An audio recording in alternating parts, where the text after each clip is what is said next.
Welcome back to Hypercosmic Odyssey. Tonight's chapter is Event Horizon. Within the armory of the scrap bank, Nux finishes gearing up.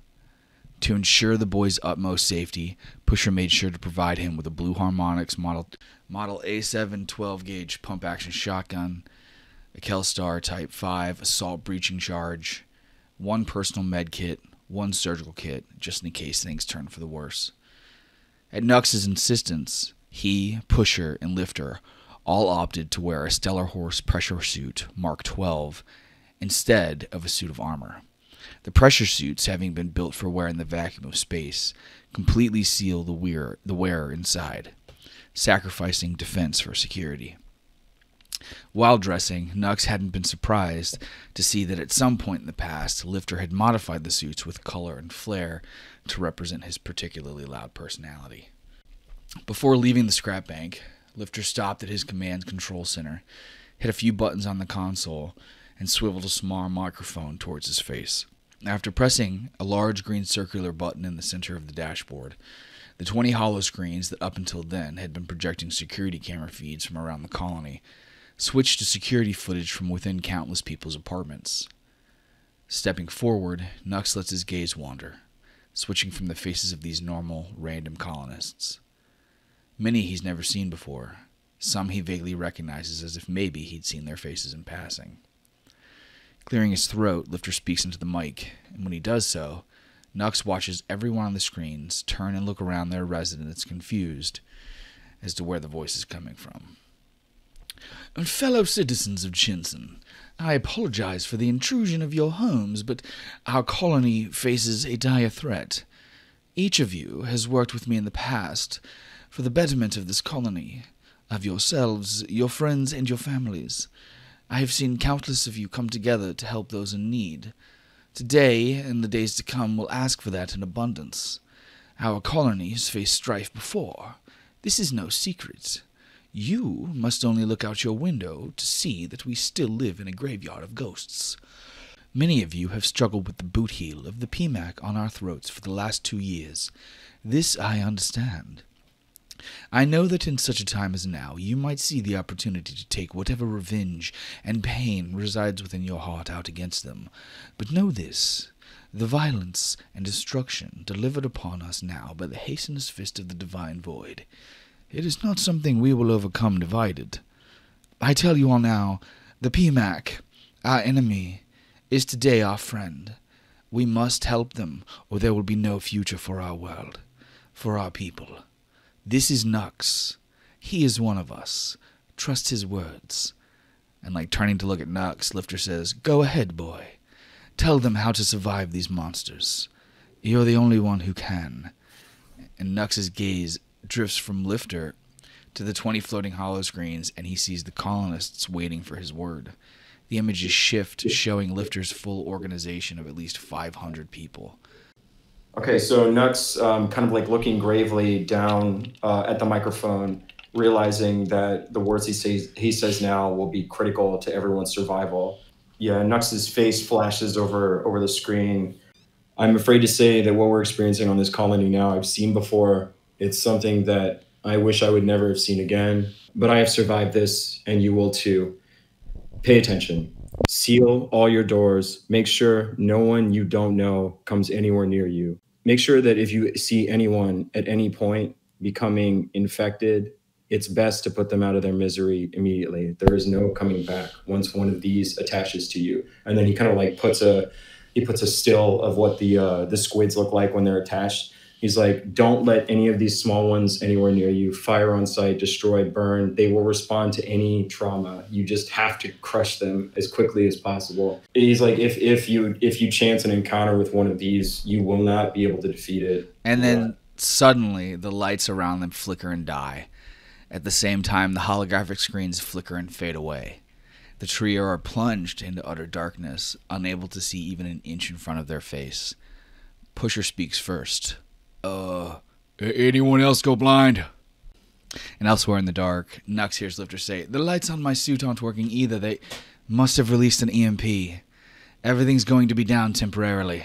And Nux just kind of like looks at all of their gear, and he's like, these aren't electric, right? And he like pulls out his shotgun. No. These are old school, my boy. And to Nux's right, he hears Pusher say, "How long before we're back up?" Like moving past Nux, Lifter reaches out to put a hand on Nux's shoulders, or onto one of Nux's shoulders. "There's no way to know. It depends how powerful the blast was. We could be down for 30 minutes or 30 days. I'll assume from the slenderness of the shoulder I'm touching that it's Nux. Pusher, please come to my voice." And only moments pass before Nux hears Pusher say, "I got you." And Lifter says, "Good. Just follow on or hold on and follow me. I've walked myself out of here blindfolded countless times." And it doesn't take long for Lifter to lead Nux and Pusher out of the scrap bank into the cool, wet, damp sewer tunnels beyond, and finally up into the colony proper, taking a path that Nux had never been before. The exit leads them up out of the floor into a freezer of a restaurant. After opening the door and stepping out, Nux is surprised to find that they're standing behind the counter of Space Cake's diner. Roughly 40 colonists cower and lay on the floor, hiding from chaos outside. Nux watches as a dead tank sits motionless in the center of the street, protecting a squad of 4 PMAC soldiers and 6 Gallipo marshals from the gunfire, hailing down on them from a squad of 12 Void Guards spread out strategically further down the road. "Lifter, I got your message. Was hoping you'd find your way here." Like turning to the left to see where the woman's voice came from, Nux sees Darlene, the same woman who had served him, Ramsey, and Nux's uncle Arthur hundreds of times. Lifter looks at her and says, "Are there wounded in here?" And Darlene says, "No, I locked us up when that flare turned the sky black. A couple people refused to stay, but everyone you see in here has been inside since everything started." And outside, there's a brief lull in the gun battle between both sides as Nux watches as one of the PMAC assault rifles jams at the same time as 2 of his fellows are forced to reload. Taking no chance, 6 of the black-cloaked death monks cowering behind the Void Guard soldiers all spark Molotov cocktails and charge down the street in complete silence. 4 of the firebombs are thrown and soar through the air to smash across the tank and light one of the soldiers on fire. 2 of the black monks fall to bullets fired from one of the Gallipo marshals and Nux watches, as each is lit up by one of their own flames. Stepping past the bar and out into the red and black diamond-tiled flooring, Lifter kneels next to an older colonist who's peeking his head out to watch the chaos outside. "It's all right. You're going to be okay." Looking back to Darlene, Lifter says, "Gather anything you can find that will serve to help make torches." Immediately, Darlene snaps at a younger teenage girl who works with her, who's clearly terrified, and the pair scuttle off to start collecting random items as Lifter turns to look at the rest of the colonists. "The rest of you, there's a safety hatch on the floor of the freezer that will take you to a secure location. Once there, you will be able to arm yourselves.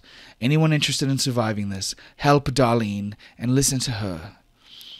Nux watches as many of the colonists get up off the floor and start collecting napkins, cutting apart seats for the padding, and heading into the kitchen to gather oil and grease.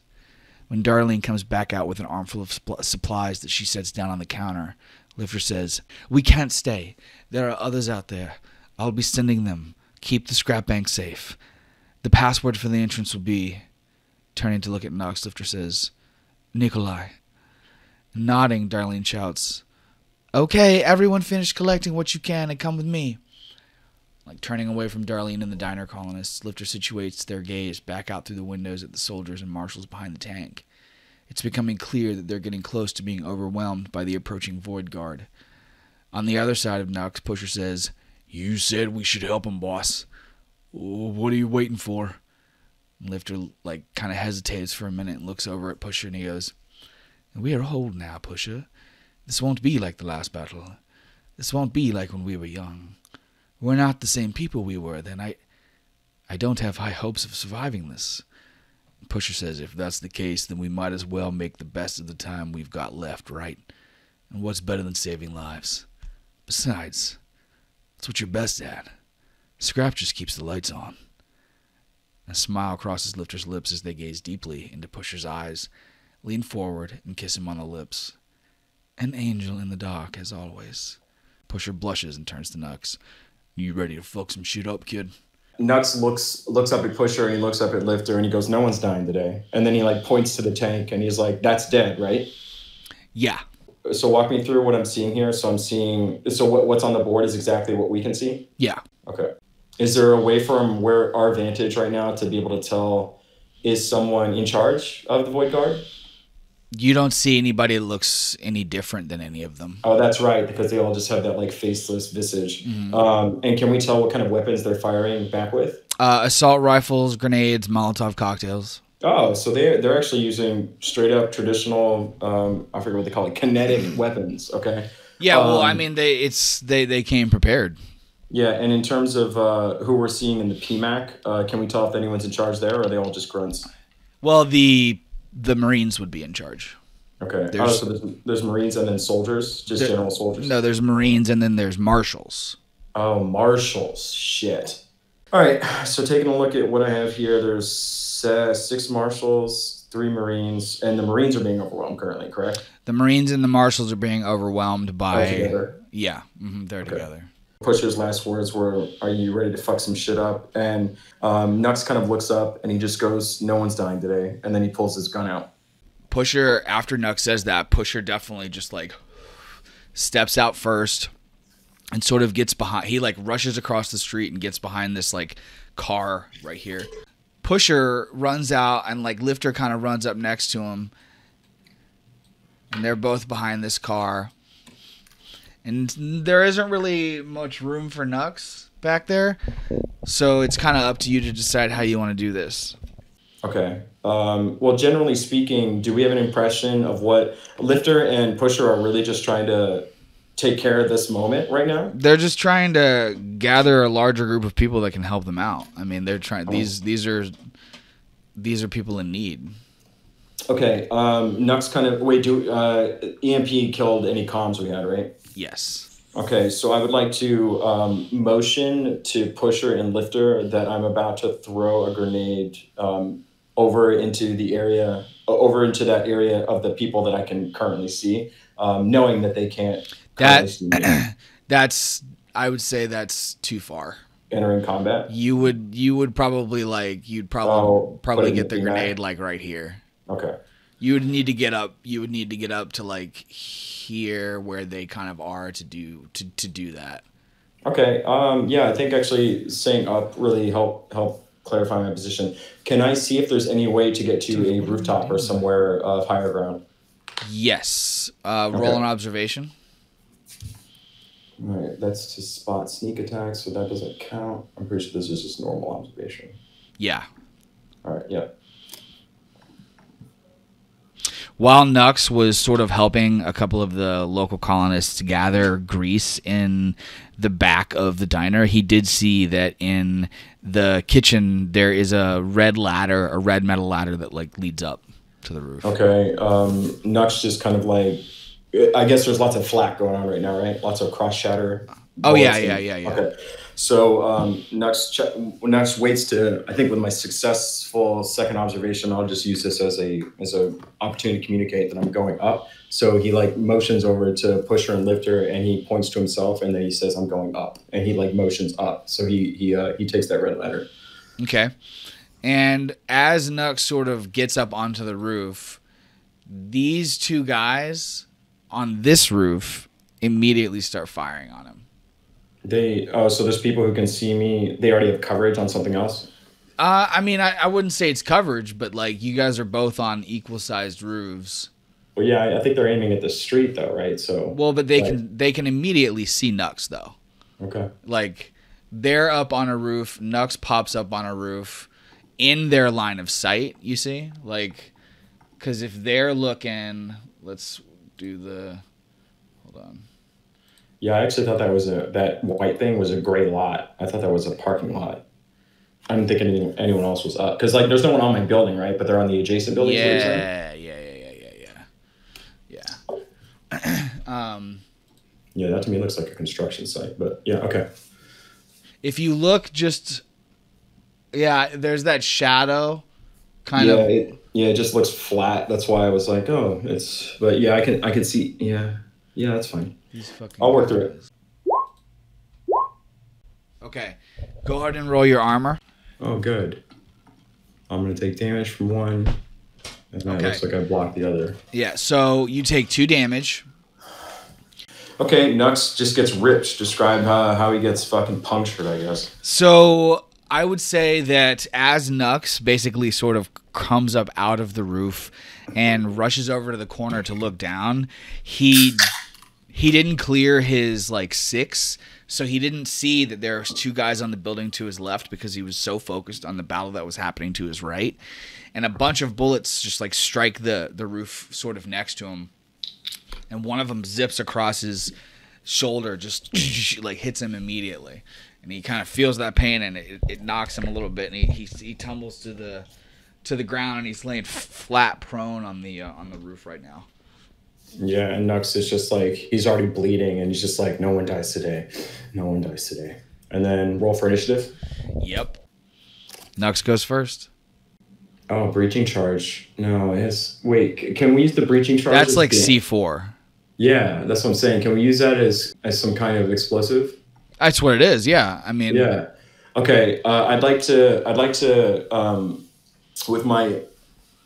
with my fast action, I'd like to make sure that I'm in cover, because it sounds like I might be now that I'm laying prone. Like that. Like yeah. There's like an edge they can't see. They're shooting at you, but you're below it. All right. Fast action. I'd like to make sure that I'm in a very safe corner, probably closer to them, because that's going to be the hardest for them to get an angle on me. And then I'd like to chuck the Comtech, the breaching tool over towards them with a very short ass timer. Okay. Roll a range combat. Okay. So it does 18 damage, killing both of these 2 void guards, completely blowing them to fucking pieces, and destroying the entire fucking corner of the building and causing it to fucking collapse down onto the street to kill this 3rd guy down here as well. Nux just like chucks it. Describe what he does, and then Okay, as Nux gets to the edge, he turns over on his back and he sets the charge timer to be very short, and he like grits his teeth as he feels his shoulder wound, and he moves the charge to his other arm, and then just like closes his eyes, and then like it almost feels like he kind of makes a prayer, but he doesn't do anything. He doesn't say anything, or he doesn't initiate moving his lips, and then he just chucks it overhand while he's on his back. And like less than 15 seconds later, when he like twists the trigger, the explosion just completely, it just blows up the whole fucking building, causes it to collapse down. Nux's ears are ringing. He hears a bunch of like shouting in the streets as there's like a brief lull in the gunfire before it picks back up. So I use watchful. So I'm paying attention to see if anyone's sneaking up on me. Good call. So if it's +2 to spotting sneak attack. So my first goal right now is anyone coming for me? Okay, roll observation. All right, and now I get to finally use my +2 in the right way. Oh my god, this is stupid. I mean, he doesn't see anybody. Okay, that's all. Well, that doesn't mean shit. All right, so he moves to his knees, and upon the successful bombing, he just like takes stock of what he just did. And he like peeks his head very cautiously over the lip to see what damage he's done, so he can get a better lay of the land. Is there any change in the battle in the battle formations? No. From everyone else? Everyone else is still in the same position? Yeah. Okay. So he moves back over to the other side to identify to lifter and pusher that he has made it. He just kind of like cautiously peeks over to make sure that they can see him. And when he gets over to that side of the street, he sees that lifter and pusher have sort of joined this group of soldiers, and that they're all helping out, and that one of them has died. And he's yelling down at him, but they can't hear what he's saying. But pusher gives him a thumbs up in regards, because I mean, pusher guesses. He has an idea that the explosion was Nux. That was Nux. I love that. Yeah. All right. Let me hang on. Let me kill this breacher. And then you basically get like 1 free attack, and then we shift back into initiative because nobody knows you're up there. Okay. Can I roll observation to see if there's anything near the void guards that might be explosive? Sure. Okay. Come on, Nux. The fuck, bro. Okay, so I don't see anything. It's not that he doesn't see anything. It's just that he sees that like anything that would be explosive has absolutely no power right now. Oh, like it needs electricity. Okay. Yeah, so he moves to that corner, knowing that no one knows he's there, which is super refreshing. He moves into engaged range or medium range with that fourth person who is sitting there, and he aims. Okay, so it does hit him, but he blocks it. Now roll initiative. That's impressive. Okay. Nux' turn first. He'll fire without aiming, and then with a slow action, he's going to duck. Okay. And now they all know he's there, so. Yep. So he does hurt that one guy. And then because they can't get to him, he's going to stand in this crowd of fucking black monks. So he's using these people as a shield. Oh, these guys are scary. Yeah. And his buddy comes over and does the same thing. So now there's two of them. He sees that you're up there, but they're not firing at you right now. They're both just sort of aimed up there. And when that happens, and Lifter sees that they are not paying attention to the battle and that they're looking up towards you guys, I'm going to have him fucking attack one of these fuckers. My man. Hey, my man. He failed. All right. So Lifter's firing on this guy, and he failed. And then Pusher joins in because Pusher sees that Lifter's firing on this person as well and knows that Nux is up on the roof. So he's going to step forward with his flamethrower.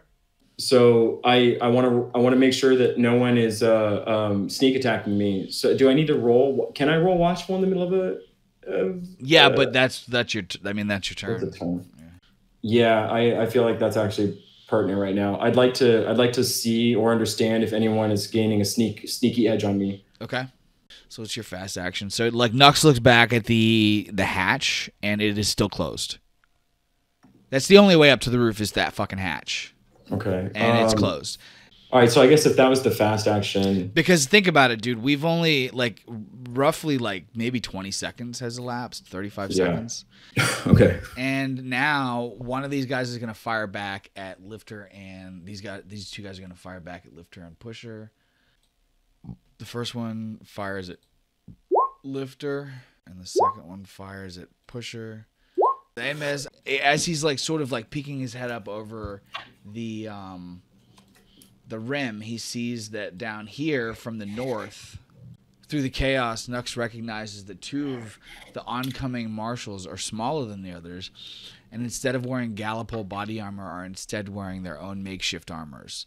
The blonde hair of one and the purple hair of another, Nux identifies both Ego Lang and Vonstance Babea. Okay, yeah. All right, so Nux gets up and he sprints to the other edge of the edge of the building that he knows is facing Ego and Vonstance, and he signals to them. He just waves his hand to try and get their attention, and then if he is able to get their attention, he's going to tell them not to move into range yet. Okay, so Ego does see Nux up there. They cannot hear him at all. Yeah, so he waves like a big wave, and if Ego can see him, he's going to put his hand to his neck to be like, "Don't go." And he's like shaking his head left to right, "Don't go," and then also putting his hand forward to be like, "Wait, hold," and see if he can understand it. So she does hold, and she stops Vonstance, but these marshals keep coming. Okay. They don't give a fuck at all. Oh wow! So she was able to stop. All right, that's great. Yeah. So Nux is going to be like he's going to put a symbol down. He's going to put two hands over his head and then bring them down over his head and he's just like yelling at the top of his lungs, "Hide! We'll need you later." But they just whatever they can interpret from what his gesture says. Okay. Because he's not a military commander, so he's like trying to speak to them as kids. So they come around the back way. And then start kind of it looks like he starts to think that maybe they're coming around to the diner. Yeah, and then if he sees that and they can see him, he goes, "Thumbs up, come to me," and he points to himself. Man, these kids are cool, fucking smart. You see these two guys right here? Mm-hmm. They start firing at Nux. These other guys are still in that sort of battle with. Yeah, Nux, as all of this is happening, as this other group of people are coming up, Vonstance, he sees just 1, 2, 3, 4, 5 people go down. Bam, bam, bam, bam, bam. Also, he needs to add 2 stress because you get a stress every time you kill someone. And I'll say that he knows for sure he killed those dudes on the roof, but he doesn't know that he killed that dude on the ground. So I'm not going to make him to take that 3rd one. All right, I'll take it. And I would say now it's Nux's turn again. All right, let me take a look at the lane. All right, so wait, this is an overwhelming position. This is a fucking death trap. So if we're talking line of sight on lifter and pusher, there's 1, 2, 3 with a direct line of sight to them. Yes, they're pretty much like straight in front of Nux, like down on the ground, because you haven't said that he's moved from that corner yet. Yeah. Okay. And I would say time lapse wise, from the moment a few minutes from the moment Nux got on the roof, we're looking at between 3 to 5 minutes right now. Okay. If Nux shouts at lifter, can they hear him, or is the gunfire still too loud? It's really loud. Okay, so Nux with his fast action throws his binoculars down in front of lifter and pusher to gain their attention. Okay. And with his slow action, he is going to. Well, is it safe to say that I could throw the binoculars down and say "get back," like indicate to back up? Oh yeah, yeah. And with the slow action, I would like to cover them. Yeah, for sure, that's doable. Okay, that's me. Where is he saying get back to though? Like back to where Ego and like he's Ego, Ego and Bonston are exactly. These 2 guys are getting pretty close now. Like they're starting to come around. So after he calls them back, and it's clear that they understand, right? So he'll make his way back downstairs. So when he gets down to the diner, he sees that like sort of Ego and Vonstons have gotten inside, and they run into Nux, and they're like, "What? What are you do? What are you doing here, Nux?" He goes, "You don't know I'm a celebrity, but this place isn't safe, and we're not going to make it. This is an unwinnable position." And he goes, "We have to wait for lifter and pusher, but we have to get out of here now." Ego's like, "We gotta tell Rams. We gotta tell Rams," and Vonsis is like, not right now. Nux just overhearing that, he's like, "What are you armed with? Because we can't be fighting each other if we're going to make it out of this alive." Ego only has an electrostatic pistol, but Vonstons took one of the assault rifles from a dead soldier. Oh, you know what? As a bonding thing, he'll like pat her on the shoulder and just be like, "Good, we're going to need it." And then he looks over to lifter and pusher. And as he does that, as like lifter and pusher kind of like start coming up towards the glass, there's this just hailfire of bullets coming from the west. And Ego looks out and she goes, "We've got another squad of the Black Oaks coming up from the West Avenue." And then Zeffy's like, it looks like they've got some kind of demon with them. Oh, no. As Nux follows Ego's finger, he sees that unlike the lithe form of the Void Wraith who spoke with the garrison commander earlier in the day and kicked the insurrection off, this new Void Wraith is quite the opposite. Standing nearly 7 feet tall, the mountain of a man wears a terrifying red skull mask with empty black hollow eye sockets, save for glowing pinpricks of light in the center. A long, flowing, ragged black cape, soaked in blood, trails behind him. In the Void Wraith's hand, he carries an intricately designed great hammer with blades running along the head. When his group sees that some of you are beginning to take notice of their approach through the windows of the diner, the huge Void Wraith breaks into a sprint towards you all to close the distance.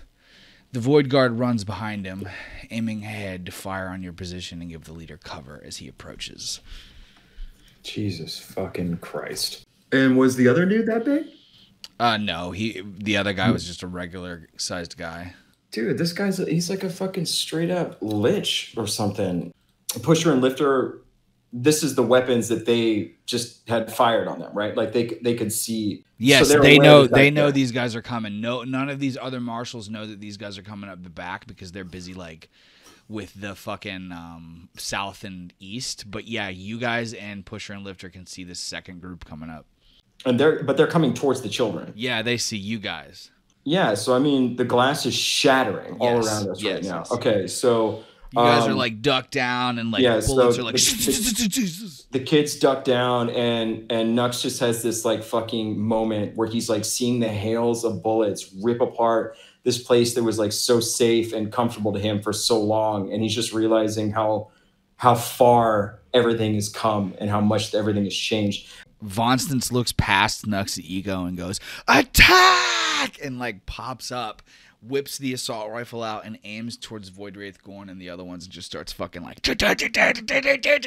Nux, upon seeing that, and they're all within like touching distance, right? Oh yeah, you guys are crouched right next to each other. Yeah, so like Nux grabs the backs of them, and he just like screams at the top of his lungs through the gunfire, "We're not going to win this!" And he says, "We need to get to the roof," and he points to the ladder. All right, let me roll her attack. Vonstance, Jesus, she's a badass. That sounds about right. Completely failed it, and I'm not gonna worry about pushing it. All right, so roll a manipulation. Oh, good point. Oh, dude. Okay. So, very successfully described to me how Nux convinces these two girls to follow him up to the roof. So Nux, upon seeing that, here's what happens. As soon as Vonstance yanks herself up to start firing, before she can even get a bead on the Void Wraith, he yanks her down and yanks Ego at the same time, and he goes, "We have to get to the roof now." And he pulls him towards the ladder, the red ladder. And as he's doing that, Ego goes, "Vonstance, come on!" And Vonstance is like, "Ugh," like she hesitates, and she's like, "Ugh," and then she turns to like chase after you guys. And right as the three of them get to the freezer, they hear almost as if another bomb goes off behind them, and is like, Nux starts. Does he go first, or does he wait for the girls to go up? He waits for them. He covers. So as they start going up and they're climbing quick, Nux hears this just like, and as he looks over, he sees the Void Wraith swings his hammer and just like obliterates part of the wall and like runs into the diner. Roll a mobility for me. Good Lord. But you guys got up to the roof at least for now. Did the Void Wraith see them go upstairs? Yes. Okay, it did. All right. So, oh man, this one's tough. Dude, we have just begun. Nux rolls observation to see if there's any other way to get off the roof. Fuck yeah. All right. So Nux realizes that, I mean, the alleyway gap, I mean, he just chucked that fucking C4 over there. Like, the alleyway gap, if they were to try to leap from this building to the next building, abso-fucking-lutely doable. And what was the result of the pusher-lifter fight? Not that Nux would know that. Pusher hurt one of them. Jesus. But didn't kill anybody, and neither of them got hurt at all. Okay. And he's like, we can't stand long here. You guys need to get to that roof and take cover now. And Nux indicates to them that they need to jump this gap. And then Nux, instead of going with them, goes over to the rail where Pusher and Lifter is to provide support for their fight. So both of them successfully leap to the other building.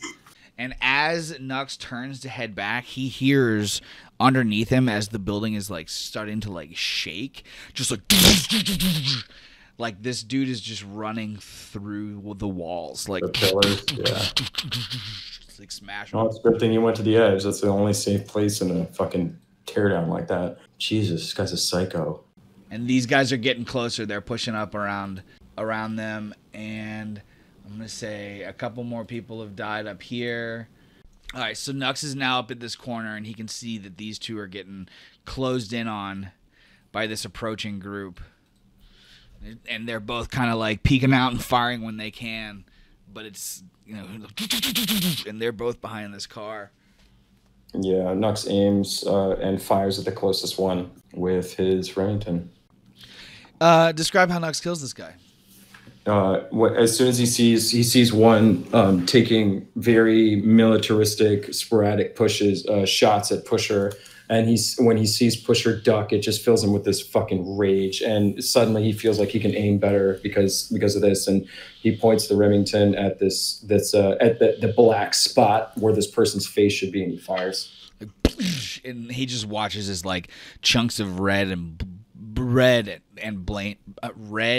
brain matter just explode out of the back of this person's head as they drop to their knees and crumple down on the ground. And Nux goes up one more stress. Yep. And so I'm going to say that Lifter at this point steps up and burns the fuck out of these two guys. And Nux is watching as these guys just like light on fucking fire, and they're just screaming and fall to the ground. Lifter takes 2 more damage. Okay, yeah, Lifter's hurting. It is now Nux's turn, and he continues to hear the like thrashing of this dude downstairs. Okay, so there's 2 soldiers left there. Okay, so he's going to sprint over to Ego and Vonstons, and he's just gonna, because he feels like Pusher and Lifter are gonna be able to handle it, and he sprints to the edge to catch up to them. Okay, roll a mobility for me. You got it, Papi. Yeah, I mean definitely he's bumping. And 2 panics. Here we go. You got this. -2, so 4 and 0. So is your Nerves of Steel clicked? Is it gray? Oh, it is. Then so that's what it is. Okay. So, all right. So he successfully does make it over there, though. And when he does, right as he does, the fucking Gorn smashes the like fucking wall right up against the thing, and all 3 of you guys crumble down into the building. God damn it. Which is... And this moves us into stage 2 of this fight. Oh, goody. Boss level, stage 2. Yeah, welcome to stage 2. Dust fills Nux's lungs in the dark as he struggles to push himself up. Nux can hear Ego and Vonstons both fraught along with him. Looking around the room, he lets his vision refocus for a moment to realize that they've been knocked into an unfurnished metro rail station. The project had been something the colonists were excited about before Nux's parents left, but in all that time it had never been completed, only forgotten. Just as Nux's knees lock in place to let him stand, he sees the tall, looming shadow of the Void Wraith impose itself across his own, blocked by the gloom light from above as the man stands at the top of the metal staircase staring down at them. Gently, the Void Wraith presses his empty hand to his armored chest, and in a guttural voice says, "Gorn!" And I'm going to say, fucking without warning, out of nowhere, Nux hears Pusher shout, "Gotcha!" And he tackles Gorn from behind and sends both of them spiraling down into the staircase to land at Nux's feet. Yeah, so as they land at his feet, what happens? Roll fucking initiative. Yeah, I would say that that's not something I could have anticipated either.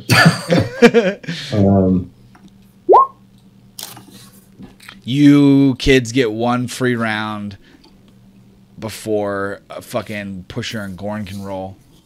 Okay, so upon seeing them land on the ground, Nux looks at Vonstons, he looks at Ego, and he's like, "End him now." And he like runs over. I mean, they're very close, so he just like points his gun down at the Void Wraith, hoping for a clear shot, and they're aiming straight into his helm.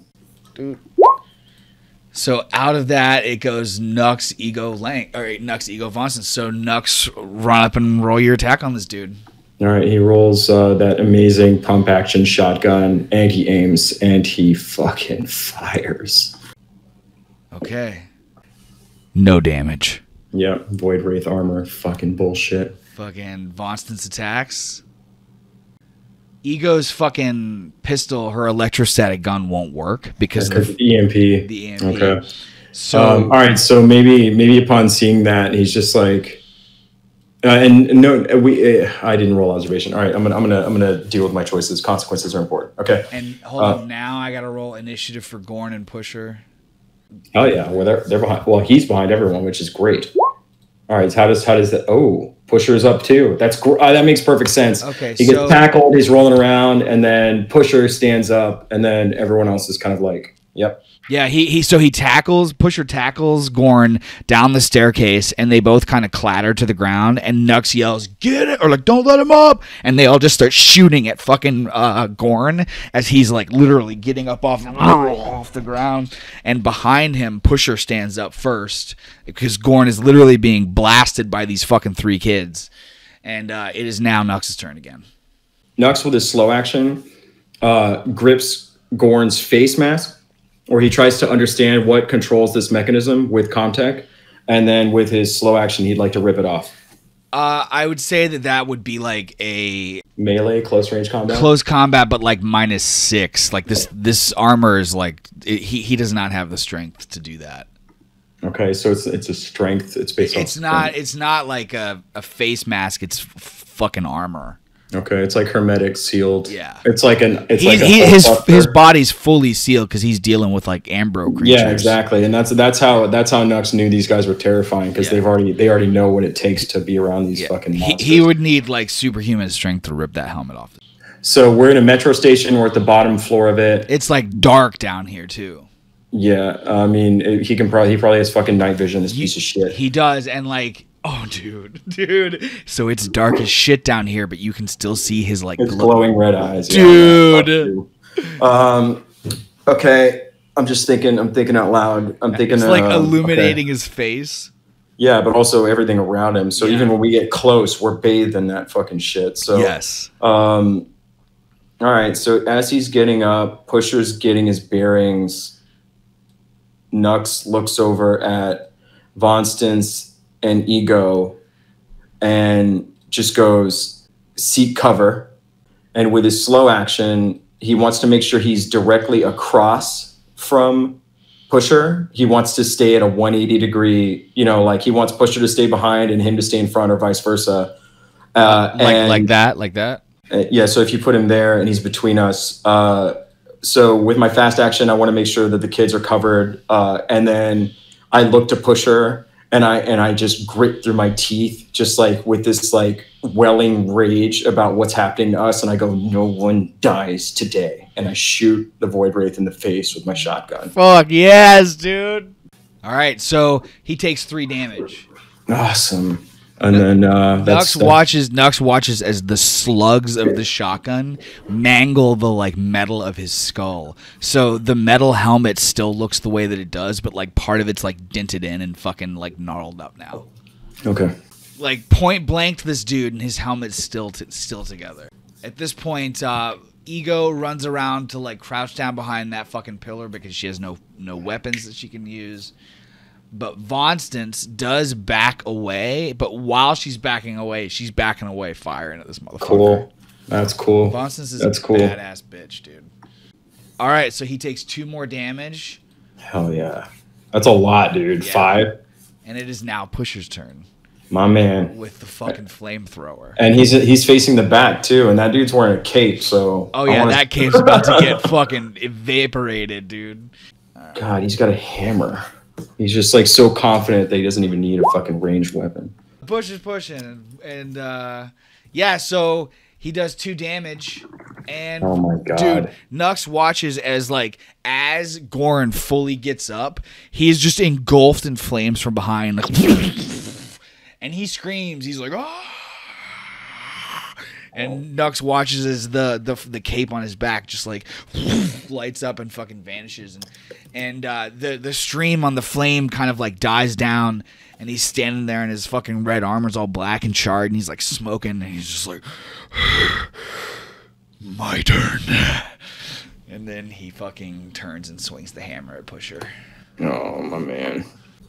And Nux watches as like when he swings the fucking hammer, there's these like hydraulic pumps that just fucking like in his speed it up. Yep, and he's just like, and the hammer has these blades at the end of it, and they all start to heat up and light up. Fuck this guy. All right, Pusher takes 3 damage. So Nux watches as like he fucking Void Wraith Gordon spins around, just like smashes fucking Pusher in the chest, like cuts through like some of his armor and like drops him back down to the ground, and he like tumbles down and he's on his back like, and it's now Nux's turn.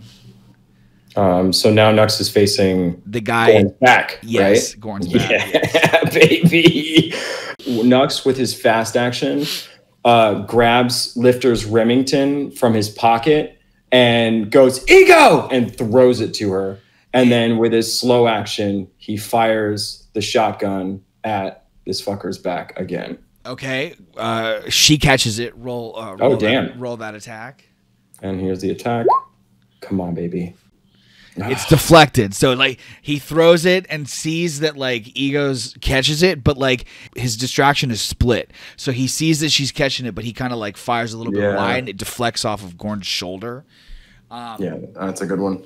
But it is now Vonstance. It's now Vonstance. Oh. Yeah.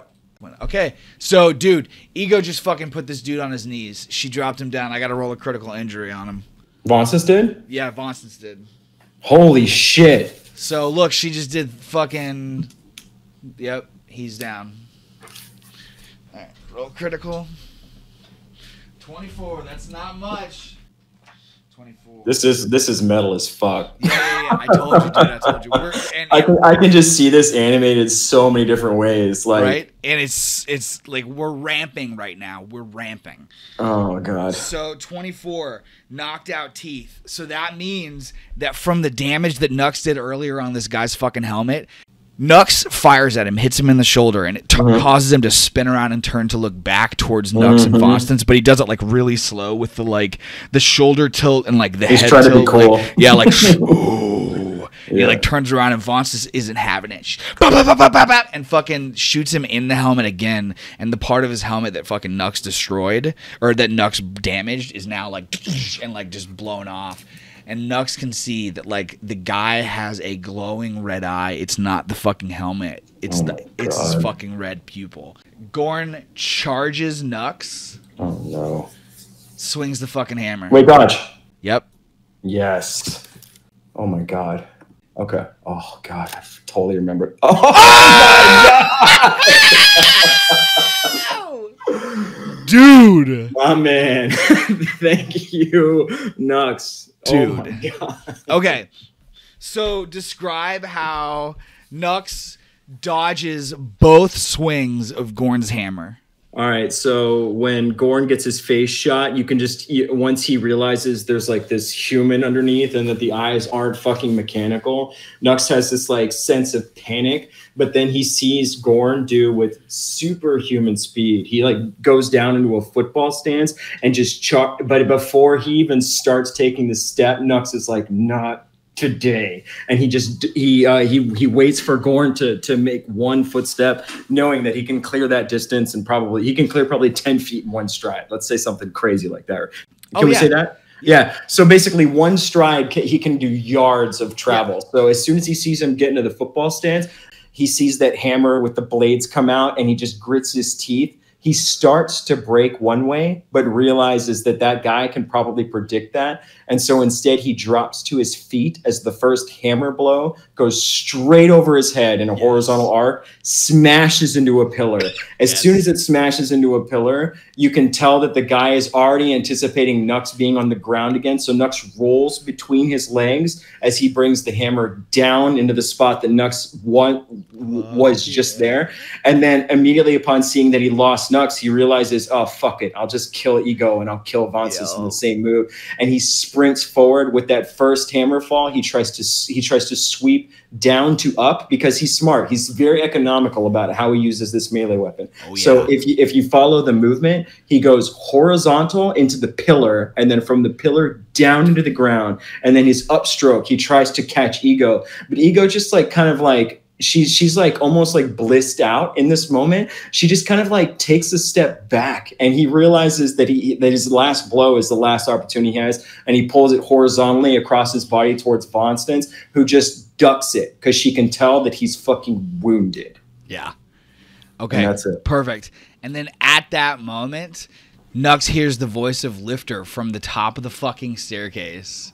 Everyone, get out of here now. Take the stairs. Go. We must bring the ceiling down on top of him. And like as Nux turns to look, he sees that Lifter takes another of the breaching charges and throws it up, and it sticks to the fucking ceiling. And he goes, run!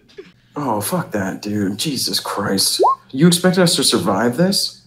I do, yes. All right. Pusher does successfully get up the stairs to Lifter. Thank God. All right, so Nux once he's definitely gonna make sure the girls go first. Yeah, everyone's gotten up there. It's now Nux's turn, and like Gorn, basically his hammer, because he like that last swipe on fucking Vonstons that she ducked and rolled away from, he smashed it into like a fucking huge tangle of barbed wire and like metal cables and stuff that are behind the concrete wall, and it's stuck, and he's trying to rip it out. Yeah, so Nux turns to him. He like suddenly feeling this like sense of peace. Even while gritting his teeth, he feels this like sense of peace. And he goes, may the void take you, brother. And he sprints. Yeah, roll your mobility. All right. So as Nux fucking books it the fuck out, Ego, Vonstance, Nux, Lifter, Pusher, everyone escapes the rubble. Everyone escapes the building. As the last second, the concrete and metal roof above the abandoned metal station shakes, shudders, and explodes, crumbling down into the decimated area to bury the furiously roaring Void Wraith Gorn inside. Out on the street, it's clear that in the last couple of minutes, the tide of battle has turned. The remaining Void Guard attackers have been pushed multiple blocks north by an even larger contingent mixed of PMAX soldiers, Gallipo marshals, and normal colonists. When you guys get up to the roof, Vonstance looks at you guys and she's like, "I can't believe we just survived that." Yeah, and then Nux kind of like looks at both the girls and he's like, "Look, I couldn't have done that without you. Let's bury the hatchet. We have so much to do, and I need everyone on my side as I can get." And they were like, "Well, we were heading up a couple blocks north of here. Zephy, she was cut off from that big red fucker when his men showed up. If she's alive, we need your help. We got to go help her." Nux notices that all of the Void Guard's armor is, well, it was until they fucking all got shot up and killed and burned and shit, was fully sealed.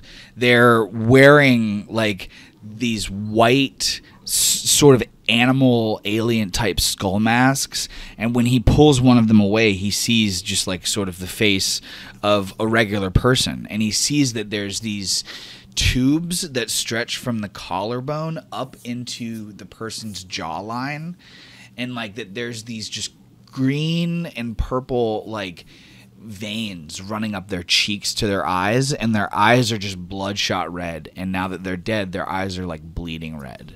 Huh. So Nux finds absolutely no communication devices in the helmet. Like, oh my god, that's terrifying. No wonder they can use EMPs.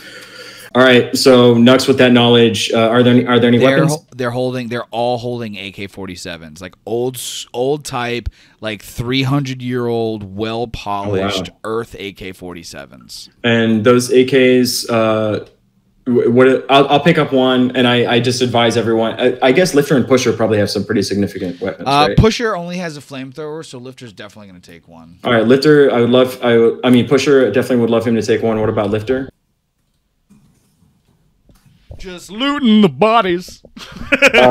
And in terms of the PMAC and Gallipol, they're probably like talking to each other and like not really paying attention to us. Yeah, I mean, you guys. I mean, to them, you guys are colonists. Okay, great. You know? Works for me. They don't know that that's fucking Lifter, you know? Yeah, okay, great. So I'd say everyone picks up a couple of fire boys, a couple of AKs. I mean, one AK per after Ego says her. I mean, we do this after Ego says her thing, and then I go, "All right, where's Zephy at?" So as you guys are walking towards the streets, sort of towards the school area 3 blocks away, where Ego said Vonstance is, or where Ego said Zephy is, Vonstance sort of sidles up to Nux and goes, "You know, I haven't heard from Ramsey or Dell since all this started. We were with Zephy. We got cut off from her when that big red fucker and his men showed up." And then then Lifter's like, "If that's the direction you're trying to, if you're trying to get to the zone around the garrison where Eli got dragged off to, that's the direction to head in. So maybe he got into the school." Yeah, and Nux, upon hearing that, is like, he's just like steel faced and steel eyed. He's like, "All right, we have to use what info we have, right? Let's go." Moving cautiously and carefully through the apocalyptic Chianson streets, Nux sees people walk out of buildings on fire and fall to the ground smoldering. He sees families flee from monks dressed in black. He can hear screams and gunshots coming from within buildings as he passes by. What the Hasteners have done here cannot be fixed. If this colony can even survive such an attack, Nux isn't honestly sure. Everything was hanging so tenuously on a thread under PMAC rule already. He can't be sure how many have died and how many more will before law and order can be restored. But he knows that for the colonists of Chianson, and maybe the hexagalaxies as a whole, this is a watershed moment that there will be no going back from. What is Nux thinking and or feeling right now about this entire situation, the journey that he's on, and the survivors that he's currently with in their mission? Yeah, so he sees a screaming person come out of a burning building that had just collapsed, and he's looking around at the chaos and the smoldering, and he's just like he's like looking at the soot that's like collected on his own hands, and he's like, he's like, just imagine him shuffling and like taking stock. He's just like taking stock of everything as they're moving through the city, and is realizing that he thought he was going to come back to a changed Chiensen when he first came back, and now he's seeing that the changes that are being meted out here are all a direct result of what his choices were. He feels this like unbearable guilt, but this utterly extreme rage against the Hasteners. And then as he's like feeling that pang of rage, he like looks to the people who are beside him, knowing that two of them were his enemy, knowing that two of them are considered enemies of the colony. He's like, no, we're all in this together, and we're all going to make it together. And then he moves on. So good, dude. Keeping together, staying low and out of sight, the group finishes their trek to the public school. Nux had never spent much time at all here, instead gaining his education from the keepers at the orphanage. He would sometimes come and eat his lunch on the roof of a nearby building to watch the children play outside in the courtyard and the field out back during their recess sessions. It had always seemed so curious to Nux back then, what it must have felt like to get ready to have, or what it must have felt like to get to live a life of protection and security, where you were comfortable enough to simply laugh, play, and run around in the sun with your friends. That was not his path. That was not his life. Now, approaching the building, Nux is overwhelmed by the smell of rotten copper and the sight of blood and bodies everywhere. Gunfire cascades from around the corner ahead of the group, and as Nux reaches the corner to look out at the scene, he sees bodies of 9 dead soldiers and marshals. 8 more, including the still very much alive, albeit badly bruised and bloodied Zephy Okrip, are blocked in and surrounded, taking active fire from members of the Void Guard. Roll observation. Absolutely. Shaboinga. Oh! And I'll roll a panic. Keeping it together. All right, so successful. Before stepping out onto the street to get closer, Nux sees that on the roof of the building across from him, a Void Guard member fires down at the group of soldiers and Zephy. She has not seen the group of you in the alley yet. She as in... Oh, hold on. I have to reveal this person because I had them hidden on the GM info overlay. Boop. That's the person that Nux sees on the roof. Nobody sees you guys yet. And you see all of these dead people and the Void Guard and the 2 Marines and the 5 Marshals and Zephy. Yeah, so Nux, upon reaching the edge of this area, like turns around to everyone. He like points up to the top. He like looks. He says he like indicates towards his eyes and then points at the sniper to give them all clearance on that. Upon indicating the sniper, he like moves into cover to make sure that he has the best shot at this person. All right, so Nux takes aim at sniper, and he kind of rubs his U.S. Marshal badge from his uncle for extra luck, and he fire. And he panics. Great. Good job, buddy. All right. So the bullets deflect off of the Void Guard's armor, but he doesn't realize where the bullets came from because he's actively fighting other dudes. Wow. And when that happens, Pusher and Lifter try to fuck this dude up here. Pusher's he's instead of drawing attention to himself with the flamethrower, he's going to just use his assault rifle. All right, he blocks both of them. Now let's go into initiative because that dude realizes that you guys are behind him. He blocks both? That's fucking crazy. This fucking game. Okay, so it's going to be Ego, Pusher, Lifter, Nux, Vonstance. Void Guard goes last at the very end. So Ego fires on the dude on the roof, following after fucking Nux, who's just like technically still. He's still. You only fired at that dude 10 seconds ago, so firing at him, and Vonstance is going to do the same thing. Okay, one of them kills this dude. The dude on the roof is down. So I'm going to say it was Ego. Yeah, she's been pent up. All right. So now it's Nux's turn. And I guess can the PMAC people see us now and they know that we're helping? Yes. Okay. So Nux with his fast action waves to the PMAC soldiers, and he's just like indicating, hit him in the back if this doesn't work, and then he fires at the PMAC soldier. At the Void Guard. Okay. Okay, so Nux doesn't kill the guy. He hits him 3 times, but the bullets strike off of the dude's armor both times, and then he does take 2 damage. And then Lifter fires.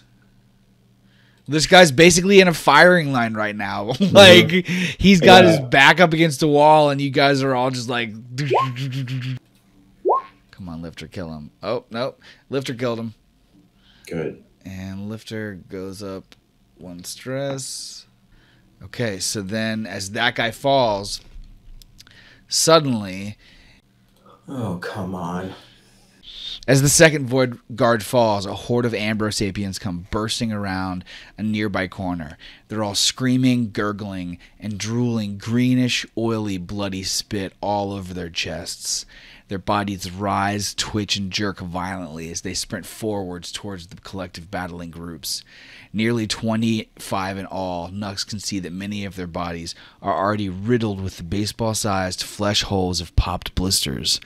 Many of the Ambrosapiens, however, are just now beginning to grow their own squid sacks along their chests, arms, necks, and back. Or individuals. They go at the very end, you lucky fuck!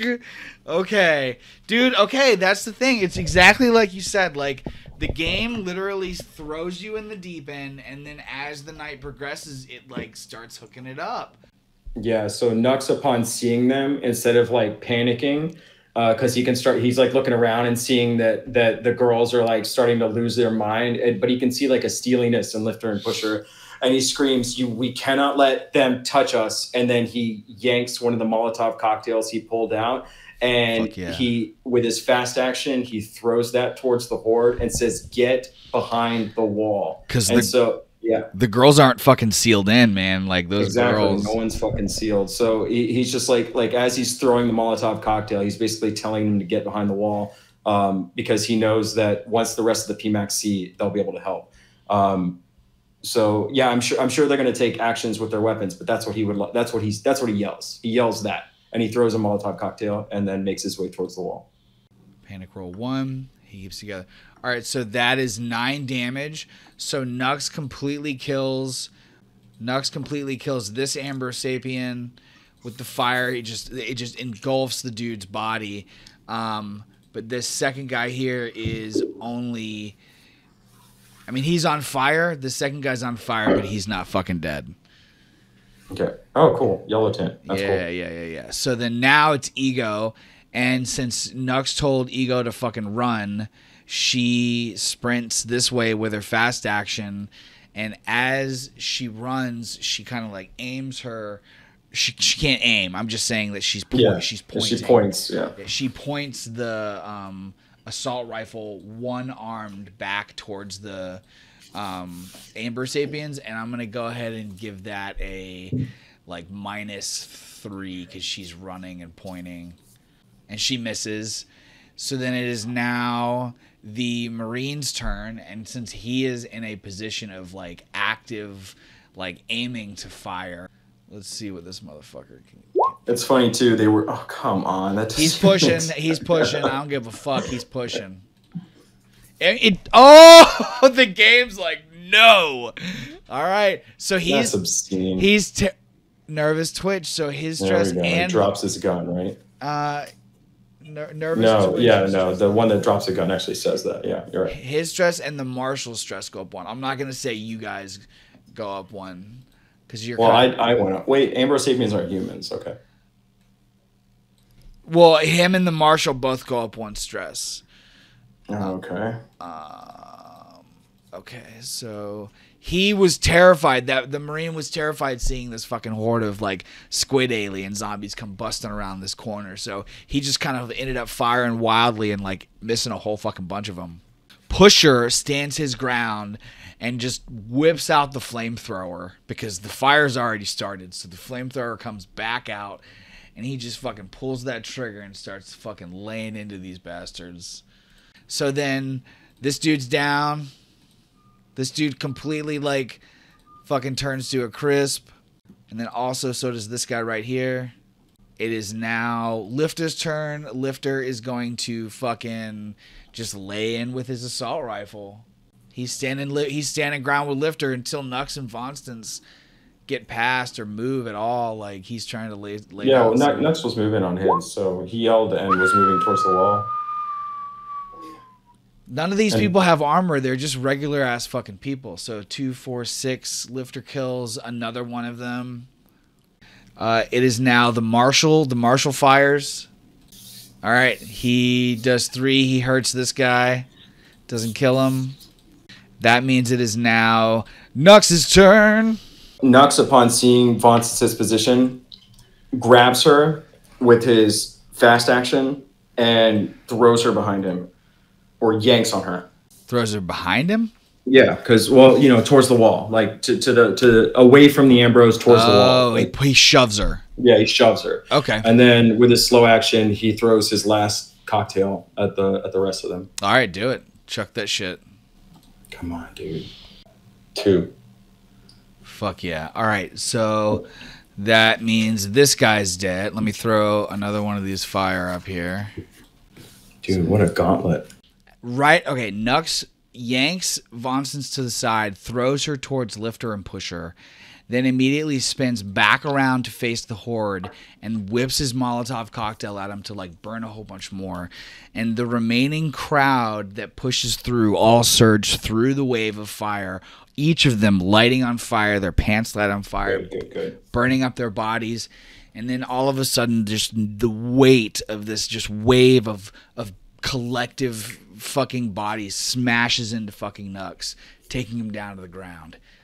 And the weight of so many human bodies colliding into him, hitting, smacking, throwing, biting, clawing down on Nux as he's forced onto his back, sends the boy into a panic overload, +1 stress, as a strong sense of claustrophobia sets in. Surprisingly fast, he's unable to see the sky above his head as the ripped, mutated faces of the alien squids and their bladed tentacles whip out towards him viciously to block his vision from his freedom. As he's taken fully underneath the group, Nux hears Lifter shout, "Nux, no!" But immediately after that, there's nothing other than the grinding, gnashing bones of their teeth and the ripping and shredding of Nux's protective suit. Screaming through a mixture of shock and fear, Nux feels the painful tingling surge through his arms as his suit is shredded further.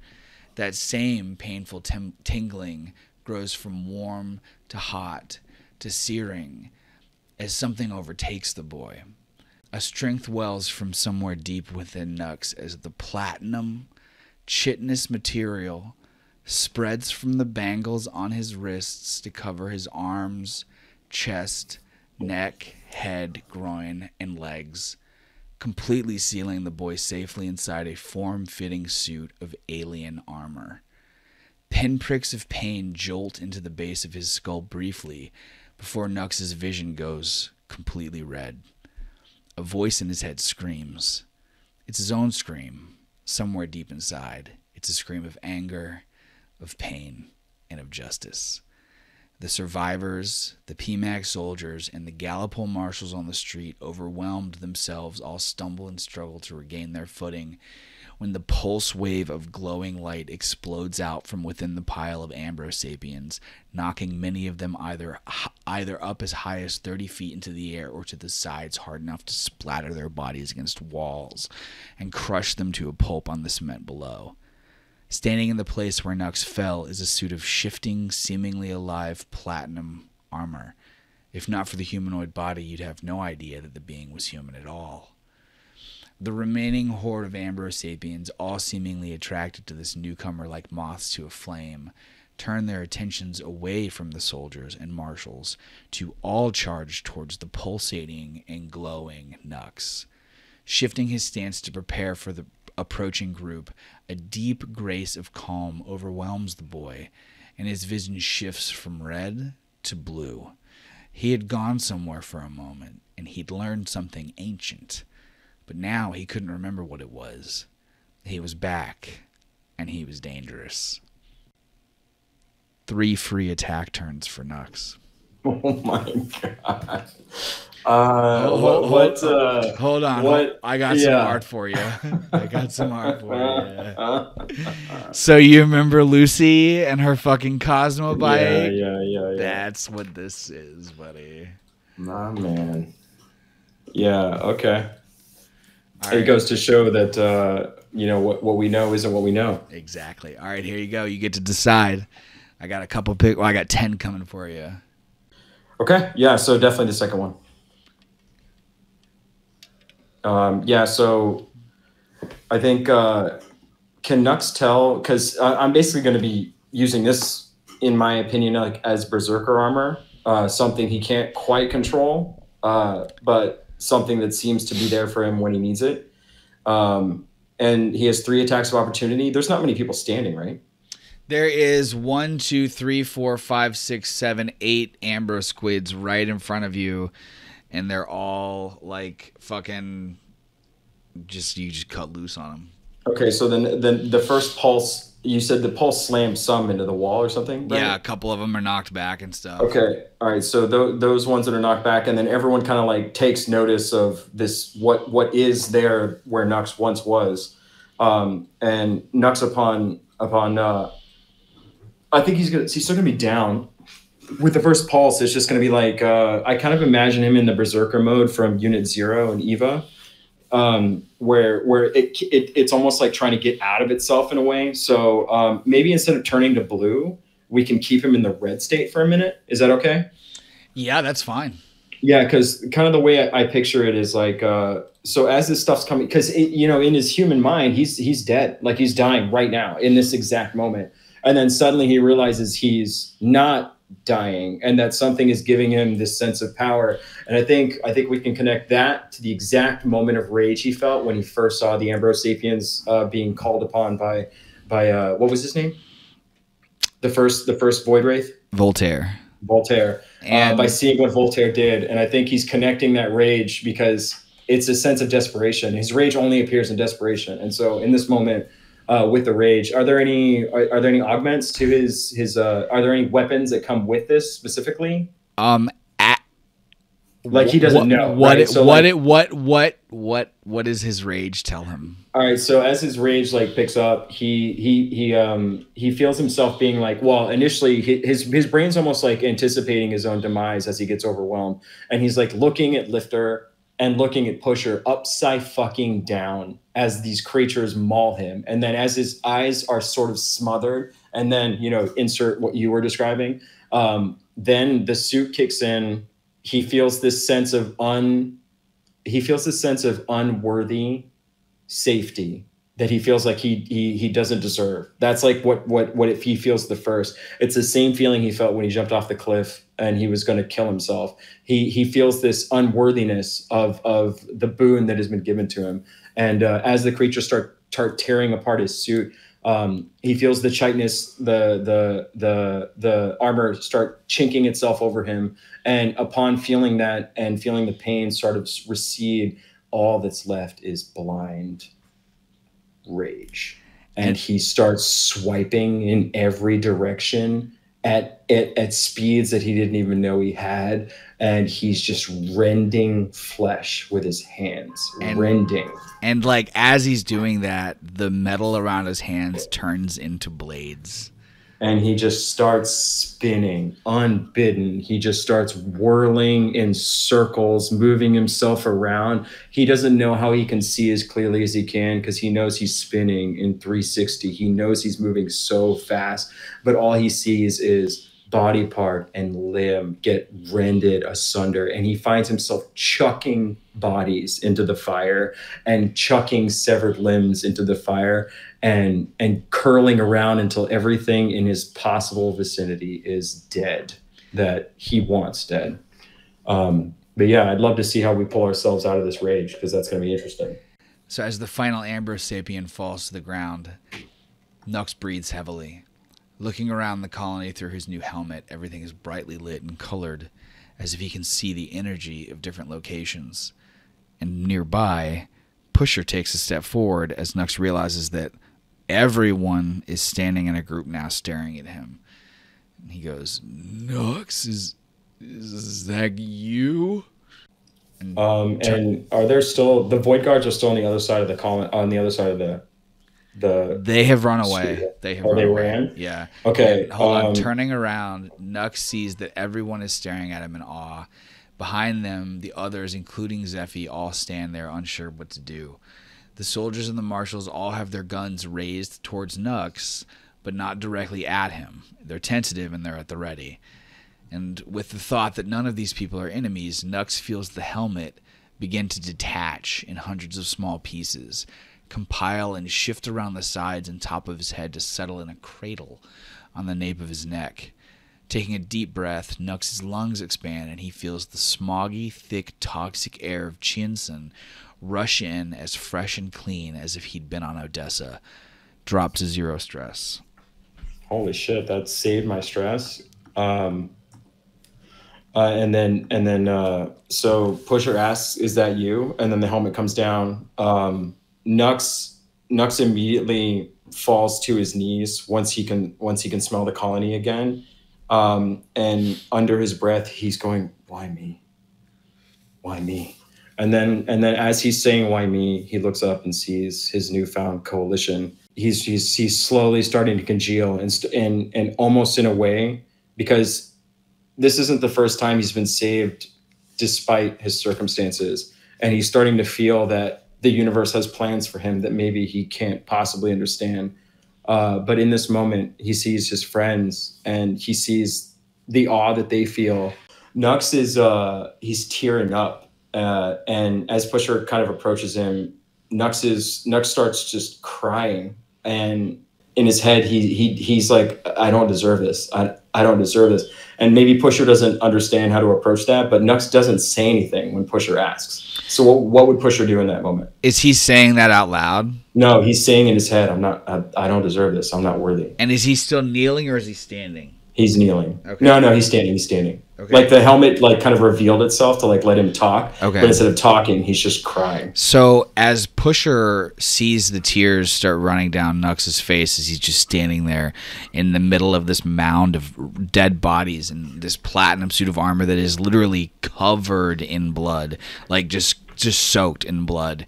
He keeps walking up sort of closer and closer to Nux, and Lifter starts moving up behind Pusher, and Pusher's kind of reaches his hand out towards Nux and he goes, "Are you in there, buddy? Can you hear me? Nux, you all right?" And behind Pusher, Lifter's like, "Snap out of it, boy. Snap out of it. Can you hear my voice?" Being completely unaware of that he just came out of a berserker state. And the tears are representative of him coming back to his own humanity, and he starts to see his friends around him. As they ask him these questions, he lifts his hands up almost as confirmation as to what he just experienced is valid. And the blades, when he lifts his hands up, the blades T-1000 descend back into normal hands, and he's looking at he watches these blades on his arms become his hands. Oh, I love this. And as they become his hands, he clenches his fists almost as testing what the suit can do, and what maybe his new skin can do. Spiked knuckles come out of his knuckles when he clenches his fists together. He's like a melee monster. And he looks at Pusher and he looks at Lifter, and he slowly puts his hands down at his sides and he starts shaking his head. And he goes, "I told you no one dies today." And he looks back up at them. And Pusher hesitantly smiles back at Lifter. And Lifter leans forward and he goes, "With that suit of armor, I think we might have a chance." And then Nux kind of looks at Ego, Fonstance, and Zephy, and he's like, "Are you with us?" And Vonstance is like, "I don't know what you are. I don't know what is going on, but if you keep doing what you just did, I'll follow you. Yes. And Ego smiles at Nux and she goes, yeah, I'm with you. And Zeffy's like, I'm so glad you guys are okay. Nux, I thank you for coming to help out. That was amazing. And then Nux kind of like seeing the awe of the PMAX soldiers behind him, and the whatever marshals are left. He just kind of like looks and he's just like, all right, we have to save this colony. And he kind of like looks at Pusher and Lifter and he's like, the school? And Zeffy says, the school is empty. It's abandoned. That we came here thinking that people might have coalesced here, but there's nobody. And then Nux kind of like, so I guess what are the like? Does the suit respond to just his thoughts, or does it kind of react on its own based off of threats near him and stuff like that? You don't know yet. Okay, so I will say that the suit only came to life because of the amber. I was almost dead. Oh, okay. Had nothing to do with him being dead. It reacted to their genetics. Okay, so we're talking about an ancient sci-fi battle here. Okay. Okay, is there anything that he can roll observation on to understand about the suit other than that? Yeah, roll observation. All right. You know what? Let me do that with a +1 from Lifter. I'd be like, Lifter, have you ever seen this before? And then Lifter says, absolutely not, my boy. If I were a betting man or a more superstitious man, I might think that you were an alien. And like when he says that and like Nux flexes his hand again, instead of a blade, the barrel of a gun appears. Nux just like looks at his own prowess and he's like, good God, I hope I don't kill myself with this thing. But it spared me once. Like he's saying this to himself. It spared me once. Hopefully it'll spare me again. And this, like, he knows he knows that this is 1,000 times more powerful than what those suits on Odessa were. Yeah, I mean, I'm sure you could tell this is going to survive an EMP blast. It's something special. He's a walking nuclear bomb right now. All right, so Nux, upon seeing that and hearing what Zeffy says and hearing what Lifter says, he goes, thank you, old friend. And he looks at Zeffy and he's just like, do you know what happened to the kids that they brought to the ceremony? And she's like, I don't even think anybody came here. I think that it was just a rumor. Okay, so I guess upon that, he'll approach the PMAX soldiers and he's going to ask, who has comms? Nobody since the EMP. We're all down. And then he asks, did anyone see what happened to the kids that happened at the ceremony? And both of them are like, neither of us were posted there. We were trying to make our way there, and every time that we've fucking ran into anybody, there's been goddamn freaks about. And Nux kind of like tries to pretend to be as old as he is. He's like, thank you. And he walks back over to Pusher and Lifter, and he goes, I think our options are the orphanage or the square, and the square is going to be a bloodbath. I don't want to take anyone there. And then all of a sudden, the light on Lifter's wrist lights up, denoting that not only an incoming short-range communication, but the seeming return of the colony's power. And a holographic, shaking, blurry, static-ridden image of Savant appears in the air in front of the group. There's blood smeared across his face. He's crouched down in the corner of the facility, and nearby, Huvia is crouched behind a metal console. She's got a pistol aimed towards a closed door and has blood smeared across her back and shoulder. Nux can see she has multiple bullet holes. Both siblings are wearing riot vests. Savant breathes heavily and clutches a bloody stomach. When a Void Guard soldier steps into the open doorway and aims his rifle inside to fire, Huvia pulls the trigger and blows the top of the man's head clean off, screaming, "Keep sending more! I'll keep killing every goddamn one of you! You want the Void so bad? Keep on fucking coming!" And like, Savant's like, "Lifter, this is Savant. Are you there? I can't see. The feed isn't clear on my end. I repeat, this is Savant. Lifter, can you hear me? And Lifter's like, I'm here, bun boy. I can hear and see you. It looks like you found yourselves into a bit of trouble.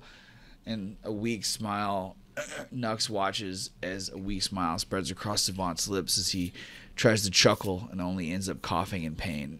You know us. When the power went down, Hoovia convinced me we're at the power station. Figured maybe we could help at least get the comms back up. And in the doorway, another pair of Void Guard peek around the corner and Hoovia fires at them, bullets striking off the doorframe. At the same time, Nux watches as lights begin to flicker to life on the top of the street poles, inside windows, and within abandoned cars on the street. Smiling, Lifter says, "Oh, dear boy, you've done so much more than that. You've helped given these people a fighting chance. How badly are you pinned in there?" And like shouting over her shoulder, Hoovia yells, "I'm doing my best to keep these bastards back, boss, but they keep coming. My brother's not looking good. We need backup."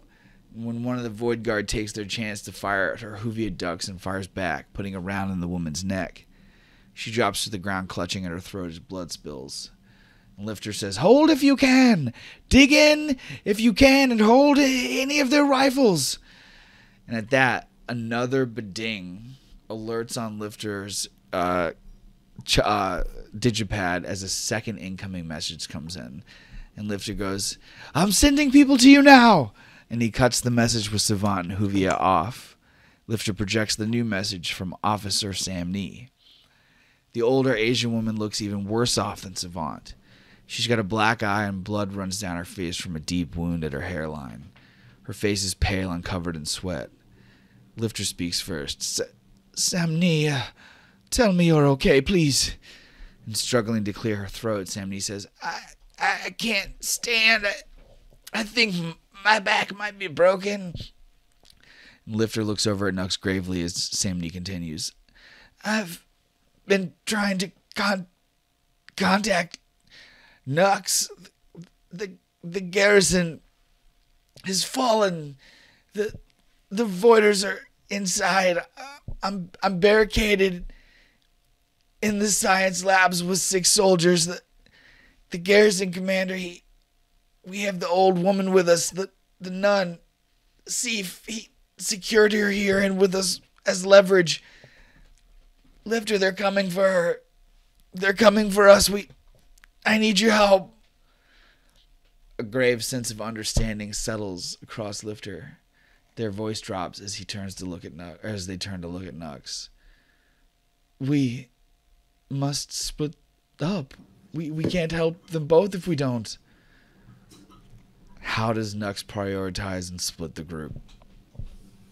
Okay, so Nux looks at Pusher's face and sees consternation, probably for the first time since they've met, because Pusher's not sure what to do. He looks at Lifter and is surprised that they don't know what to do. And he looks at Ego, Fonstance, and Zephy, and he's realizing that they're probably going to become a liability. And he looks at Lifter and Pusher and he goes, "How close is the power station?"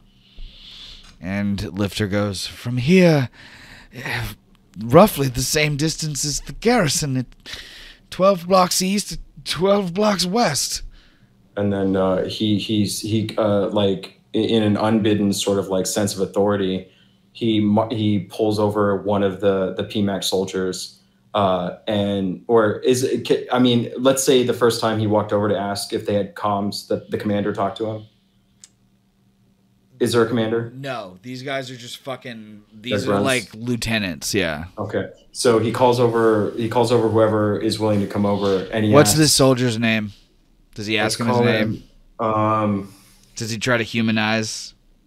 Okay, yeah. So all right, so maybe after Pusher says that they're both the same distance away, Nux kind of like looks down, and then he walks back over to the PMAC soldiers and he goes, I need help.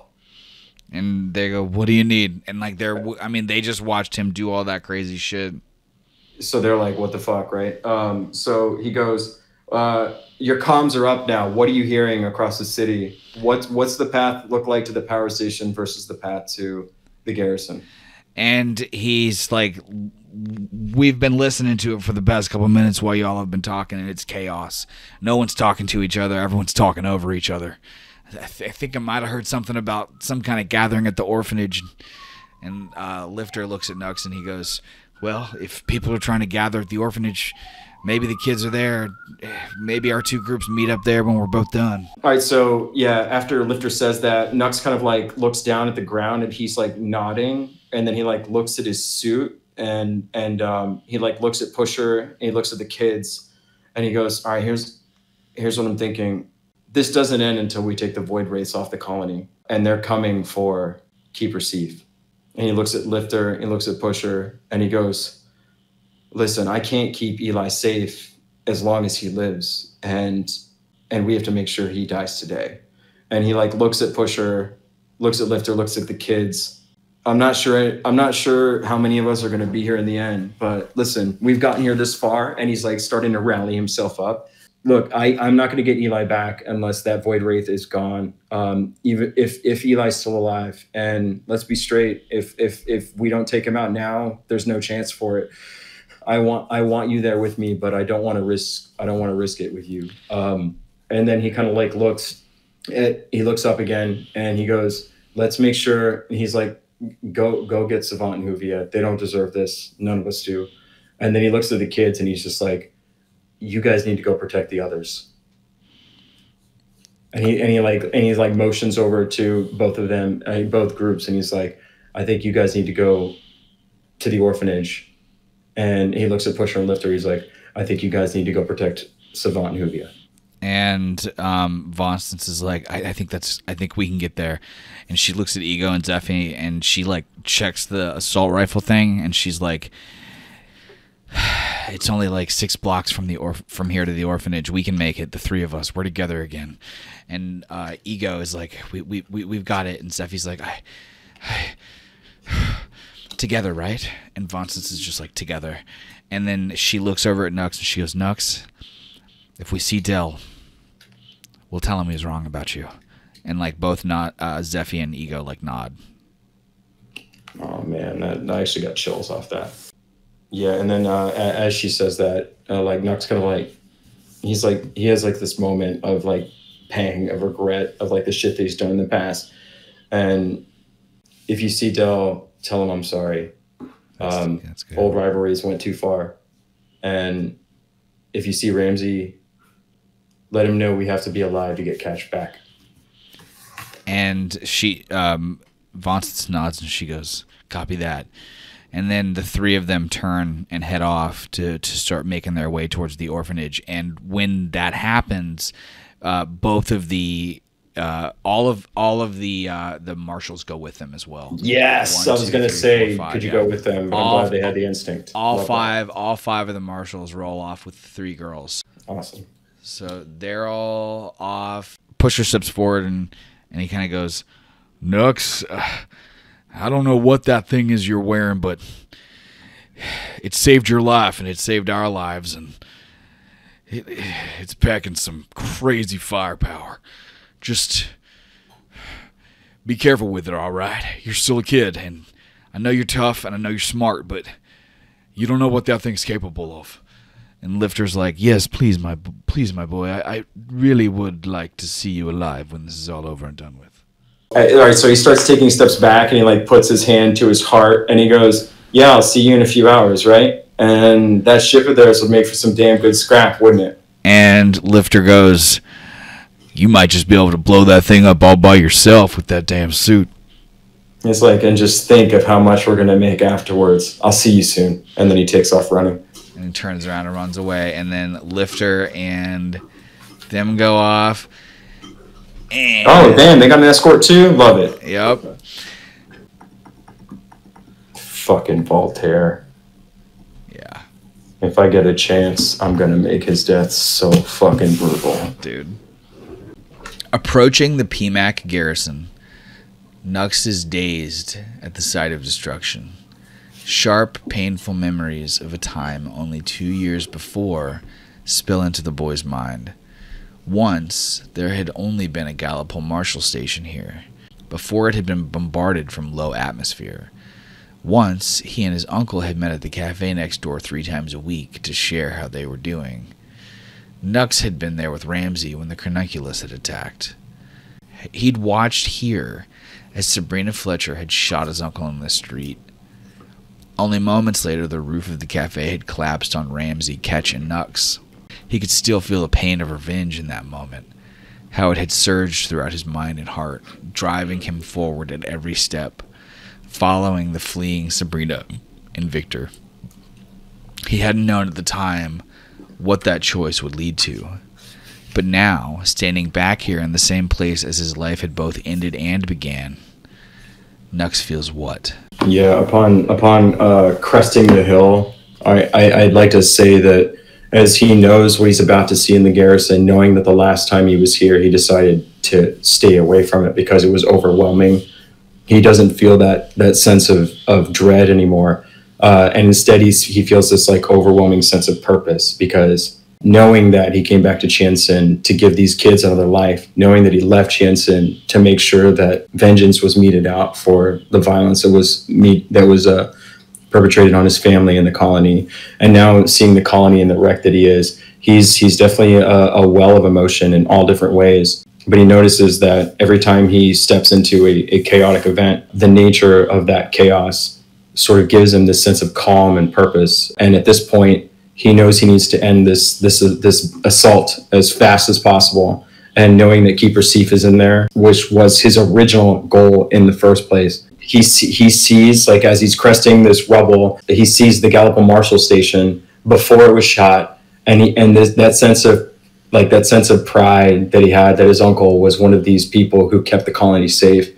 He reaches towards the spot where he knows he keeps the Marshal badge, and as he's reaching for it, the suit gives way and like irises open to allow him to pull it out. And then as he pulls it out, he holds his hand to the spot where he got his new Void tattoo, and he places the Marshal shield right over that spot to connect them and the suit together. Fucking amazing, dude. The suit registers it and forms a new image of the Marshal logo within the Void in the center of Nux's chest.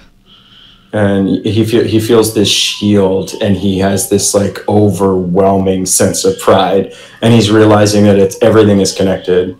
Keeper Seif, Uncle Morgan, everything and even now he's in the underground. He's seeing everything is connected. He's part of the Gallipol. He's part of the underground. He's part of the heartbeat of Tianjin, and that gives him this strength and this courage to know that he is this colony, and you don't get to just come here and do what you want to us. Mm-hmm. And he rolls observation to see what points of ingress he has here. There's bodies everywhere. Stepping past the bodies of the PMAC soldiers, Gallipol marshals, Void Guard, Hastener monks, and innocent colonists, Nux moves on the silence of the wind.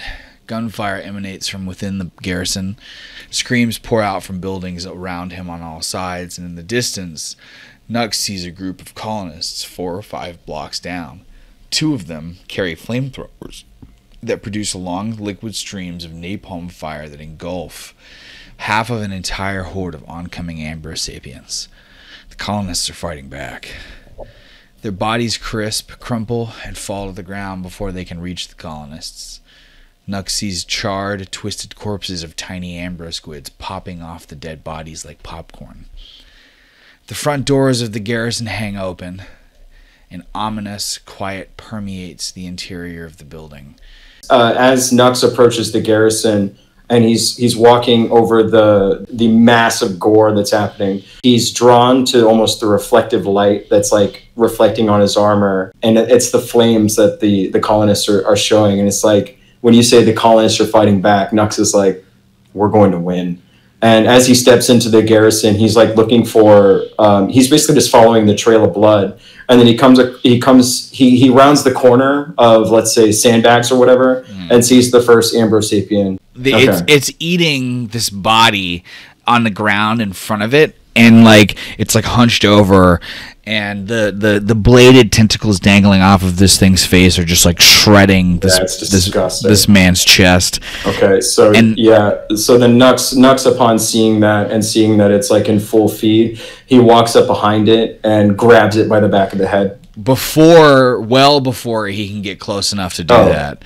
It fucking like stops eating. It like jerks its body like completely frozen, and then just like whips its head back around to like look directly at Nux, and is like, and it's like fucking tentacle blades are just like, and then the other two also both get up from their feed and turn, and they all charge towards Nux. Upon turning the corner and seeing the feeding creatures, fully expecting that he would have been able to walk by them, he realizes that they can hear and see him without him making a fucking sound. And as they rush towards him, the first one that approaches him, he reaches out and puts his hand into the creature's maw, not with a blade, but with his hand. And he puts his hand into the creature's maw and then just crushes his head from the inside and then rips it off his body. And the thing is, he doesn't, in a way, he actually feels the calm of the suit coming over him. He's not scared. And so upon doing that and seeing how the body it goes limp next to him, and maybe sputters a little bit, and he steps on its rib cage just to feel what it feels like with the suit. And as he crushes the rib cage, the other one comes on, and he takes his blade arm and slices it cleanly in two. And then with the third one, as it rushes towards him, he stands there calmly and lets it attack him to understand what the suit's defenses are. So as Nux is standing there and lets his own mind sort of shut off, he is completely shocked when, as the Ambrosapien like leaps towards him, his body instinctively steps to the left and dodges it. Oh my god. And the Ambrosapien swings its arm back to claw at Nux's chest, and his back dips.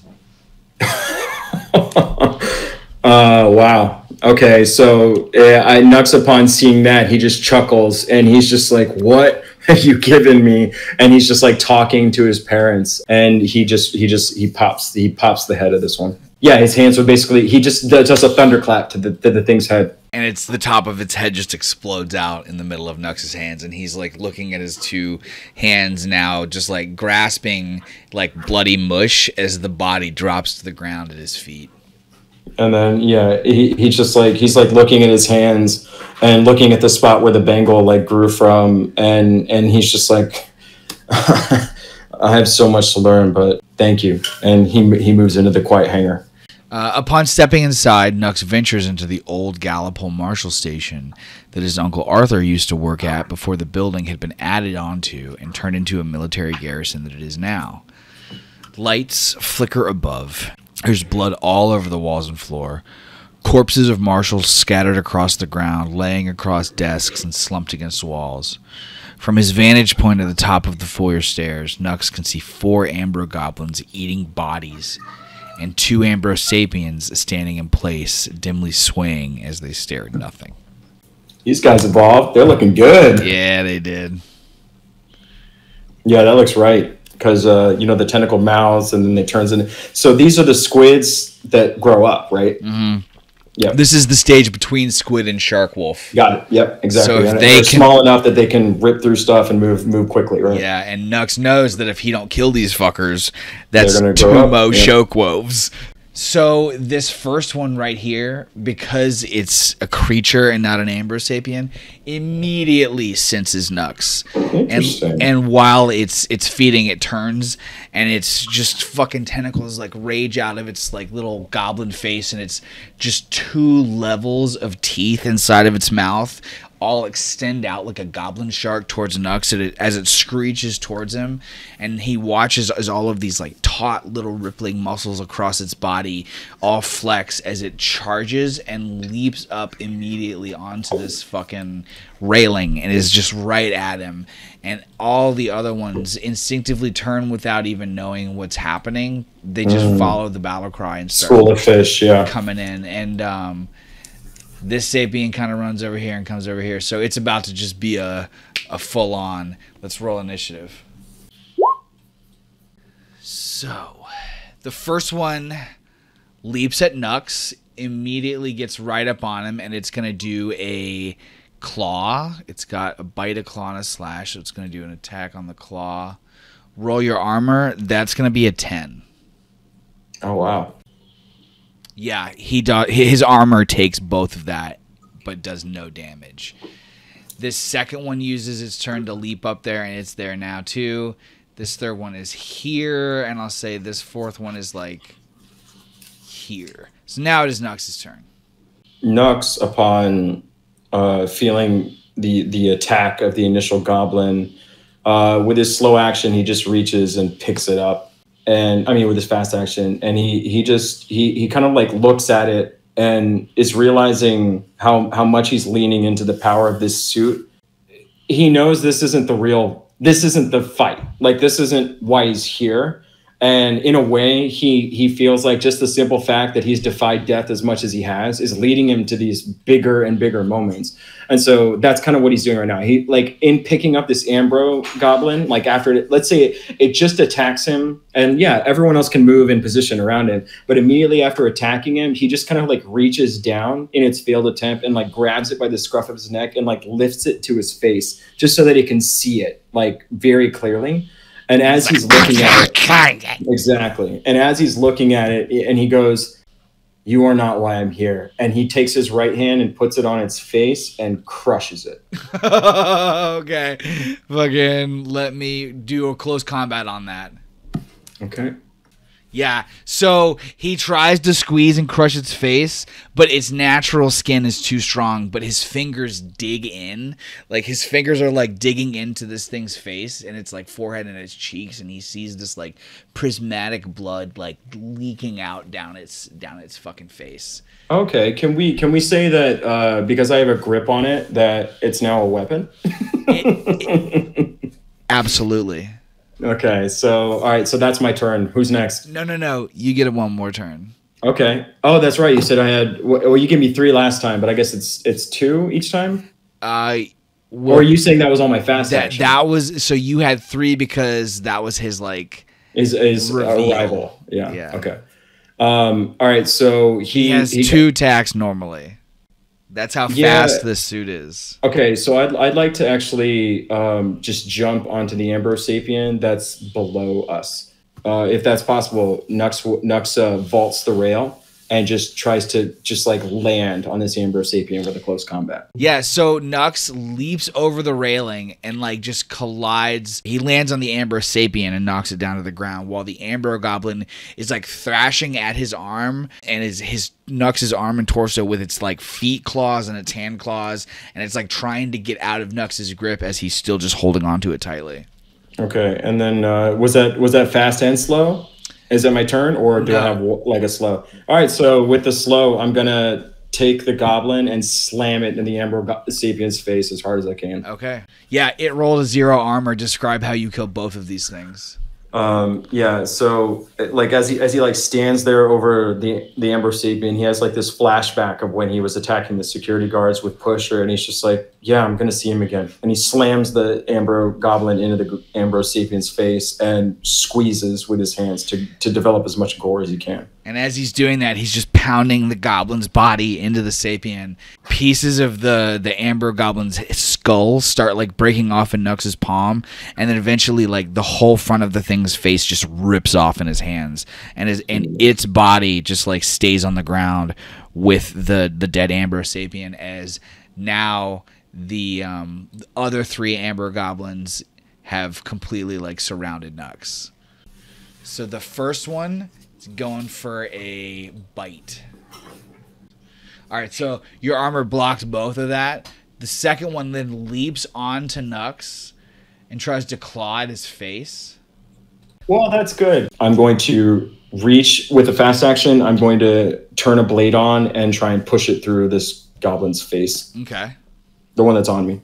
After watching Nux just completely obliterate the first Ambro Goblin and like is still like holding pieces of its skull, and this thing leaps from the railing to like land on his body and bite into his head.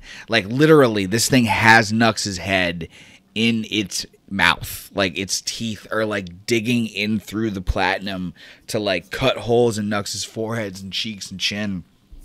It's trying to eat his head. Wait, is that a bio thing, or do we say that its bite grip is so strong that it like crushes my head a little bit? No, its bite grip is just that strong. Okay. And so then it is basically lodged onto Nux as it's like trying to dig its claws into his like shoulders, and it's trying to dig its toes into his chest, and it's trying to bite his whole head off. What does Nux do to kill this thing? Nux, upon realizing, like he feels like a jolt that he didn't expect, because he thought essentially he was bulletproof, but he's realizing he's not. And in almost a reflexive action, with his fast action, he curls his hand over his head in a blade form, and just like runs his sword right through the goblin. Yeah, and it's done. It dies immediately, like completely severs its neck from its body, and its entire thing goes limp. And as he just like grabs its fucking jaws with both hands and like pull it apart, like throws it. He's got another one in his hands, and this second one is gonna come forward with a slash. He takes 1 damage, and this one charges forward and leaps up, but it was that Nux backed away in that thing, so it is now right up on him, and the Sapien is behind him as well. Nux's turn. Nux, with fast and slow, moves into a spinning rage with both swords. And when that happens, he goes up 1 hit point. The suit regenerates. Oh my god, that's a berserker bonus. Berserker bonus. So the first one blocks it, but the second one is killed. Describe how he kills it. He splits it in half, realizing that he fucked up on the first one, and he's realizing the suit's not going to save him. He has to stay on his shit, and he squares himself for the volley of the Amber Goblin. And then this one comes in with a claw attack. Come on, buddy. What's the armor for if it's not going to do anything? See? All right, so that's 3 damage. That's it. Bye, Nux. Roll your critical. Roll D66. All right, and that's gonna be a leg artery cut. Fatal, yes, within 8 hours. To run becomes a slow action. Oh wait, no, not 8 hours. Roll a D6. You have 4 days to heal this before you die. So not that bad. I mean, it is bad, but 4 days. I mean, the suit gives him an augment, though, so absolutely, or something, right? Absolutely, yeah. So he should be able to survive. Yeah, off that. He's back to 1 hit point. Roll your stamina. God damn it! When the suit registers that there's a wound, Nux feels this just like hot searing pain like dip into the like flesh as it's just like sealed up, and he can see that even there in the metal there's like a metal scar running along the wound. And, oh, cool. Yeah, and he's Good now at 3 hit points. So then it's the Sapiens' turn here. It's going to come in with a claw attack. Yeah, so he's down to 1 hit point. God damn. It is now Nux's turn. Yeah, he's going to do a Berserker Rage again. I didn't use any dodges. That's basically, I deserved to die because I wasn't doing those. Okay. Yeah, you could have been dodging this whole fight. Exactly. I didn't even think about that shit. All right, we got 2 successes. Okay, let me... He's feeling this like sense of, fuck, I'm not safe. And in that panic, he taps into the elements of the chaos rage that he felt when the suit first activated, and he shreds them both into ribbons. Yeah, and then as that happens, feeling the like throbbing, surging pain in his leg, Nux drops to the ground in this fucking pile of like monsters' bodies. And like he's like mentally checking in with himself to understand if the wound that he received is mortal. And he's thinking to himself, he's just like, no one dies today. No one dies today. And he sits up and he tries to reach it. He puts his hand over the wound where the scar is, and he just like rubs it. And he's just like, we're not dying today. We're not dying here. This isn't it. And he gives himself a pep talk. Roll a medical aid +2. Nux no longer needs med kits. Oh, damn. Can we use a surgical kit on this at all? Yes. Okay, so that was a medical aid +2. He also no longer needs surgical kits. All right. Well, then we'll just take this. Whatever you give me off of this. Yeah. What does this do? So you're gonna go up 4 hit points. And then he, upon feeling the health return to him, he like looks. He sees a glint of that new amazing shield that sits on his chest, and he rubs it, and he's just like, yeah, this is where Uncle Arthur. This is where he lived. This is where he died. I'm not dying here. And he steps up. And he knows the way to get back towards where he's going. And having dispatched the creatures in his way, Nux enters the same rear hallway used by him and Pusher during their heist months before. To his left is the elevator that leads to the rear exit, and to his right is a myriad of medical and scientific suites. In the hallway outside, Nux can hear shouting coming from the room, followed by bursts of gunshots and the scream of, "Voltaire, you have to stop this!" As Nux creeps up to the open bulkhead doorway, he puts his palm against the wall of the hallway, and his vision shifts to show the heat signatures of 7 people in the room. What is Nux? Yeah. What is Nux? Yeah. So Nux, upon seeing the signatures, first he's trying to identify where the voices came from. So I'm assuming that the initial voice he heard is Keeper Seif. And then he looks and he's trying to identify. I mean, is there any difference between the signatures, or do they all just like show, oh, I'm human? He can see that, like, the outlines of the Void Guard armor and that kind of stuff. All right. So he immediately, upon hearing that Seif is alive, he's like, okay, well, that's cool. But he's looking for Helene and trying to identify what state she's in. He has a feeling that she's probably the person who's crumpled and hiding in the corner, whose heartbeat is low. Okay. Oh, fucking low. Okay. So he's putting his hand at the door, but he's not in the doorway yet, right? Yeah. The doorway is open. The door is open, and his hand is in on the wall, so he's more like right here. Okay. So can he tell what orientation people are in? What do you mean? So he can tell the outline, but can he tell what direction they're standing? He can see that the soldier is shooting at the 2 Void Guard, and the Void Guard is shooting at the soldier, and Seif is standing over near Voltaire. Okay, so he can definitely see Voltaire's armor. And so how many guards are in the room? I only see 1. It's just 1 soldier remaining with 3 Void Guard and Seif. Nux, upon seeing that and hearing Keeper Seif, he creeps into the room, or tries to creep into the room behind the 2 Void Guards, and tries to incapacitate at least 1 or 2 of them. He aims at the back, like, spinal column of the first combatant and tries to sever his spine.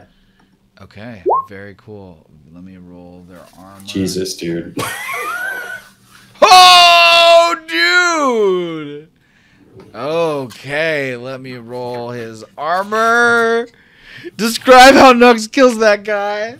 Nux just walks up behind him, and he sees him level his rifle at the PMAX soldier. And Nux, to himself, he's like, I'm surprised this is going to feel as good as it does. And he just pushes the knife slowly into the guy's back and just drops him very quietly. The guy, like, literally was firing 1 second, and now he can't move. And Nux is moving so fast that he kills the second guy as well. Describe how he kills him too. As the second guy sees the soldier drop, he sees his head turn towards Nux, and as he turns his head towards Nux, Nux buries a blade in his face. Whew. It's very quiet. It's like happening so silently, but I'm sure because the weapons stopped firing, that someone's going to pay attention. So yeah, that they have, the Void Guards have 4 hit points each, so you just killed those 2 guys. What's his next turn? All right, fast. I sprint over to the last Void Guard, and slow. I try and smash his head with another thunderclap. Okay. And I'm rolling close combat. Roll mobility and then close combat. Okay. Oh wow, dude, the game. Yeah. All right. Go ahead and describe how he, like, leaps over this railing, makes it, like, past this, like, medical table. There's all of these, like, glass tubes everywhere with, like, grass and trees and leaves and shit growing up out of grass. Oh, And it's actually. Oh, yeah. Okay. So Nux, upon bodying the first two soldiers, realizing the PMAX soldier hears the gunfire stop, and as he peeks his head over, he's like, "What the fuck's going on?" He sees this silver flash slam through one of the glass columns and just explode plants everywhere. And the next thing he knows, he sees another one explode on the other side of the room. And as soon as he sees that one explode, he hears a thunderclap and watches the last person explode into blood, or a fountain of mist appears, and then there's a silver being standing in front of it, and the being looks at the PMAX soldier and just kind of nods and says, "Run." And then he looks back towards the Void Walker, and he gets into his position, and he just waits because he knows Voltaire's gonna have something to fucking say. and that PMAX soldier runs the fuck out of here, like gone. Voltaire, who's standing between Nux and Keeper Seath, simply just turns very gently to look at Nux and goes, "Glory to the void. The Savior has appeared, exactly like my nightmares. And the vision, I couldn't quite make out what you were, but I see now that you're just a child in a suit of armor. Nothing more." After he smashes that Void Guard's head, the gore is all over his helmet, and then his helmet retracts with the blood, and as it retracts, it just like squinches off the pieces of brain matter and bone. Yes. And that's when he says, "Run." And then so he looks over to Voltaire, and Voltaire says these things just like in my nightmares. He says, kid in a suit of armor." And then Nux looks at him, and he looks at Keeper Seath, and he feels this like sense of warmth. He's looking past Voltaire because Voltaire doesn't have like a visible face. So to him, Voltaire is almost like an object and not a person. But seeing Keeper Seath alive and well, like it just empowers him. He feels so emboldened in this moment. And after Voltaire says that line, he goes, "What are we, brother, except brothers in armor? Well met." And then he gives the sign of the void to him, but it's not the hastener sign. It's like the neutral, we are of one kind sign. Voltaire muses, like kind of Nux hears like a digital chuckling, and he goes, "I wonder if what comes next will be the same. Glory be to those who believe." And Keeper Seath is like, "Oh no, Nux, you shouldn't be here. You have to run. You have to run. Nikolai, go."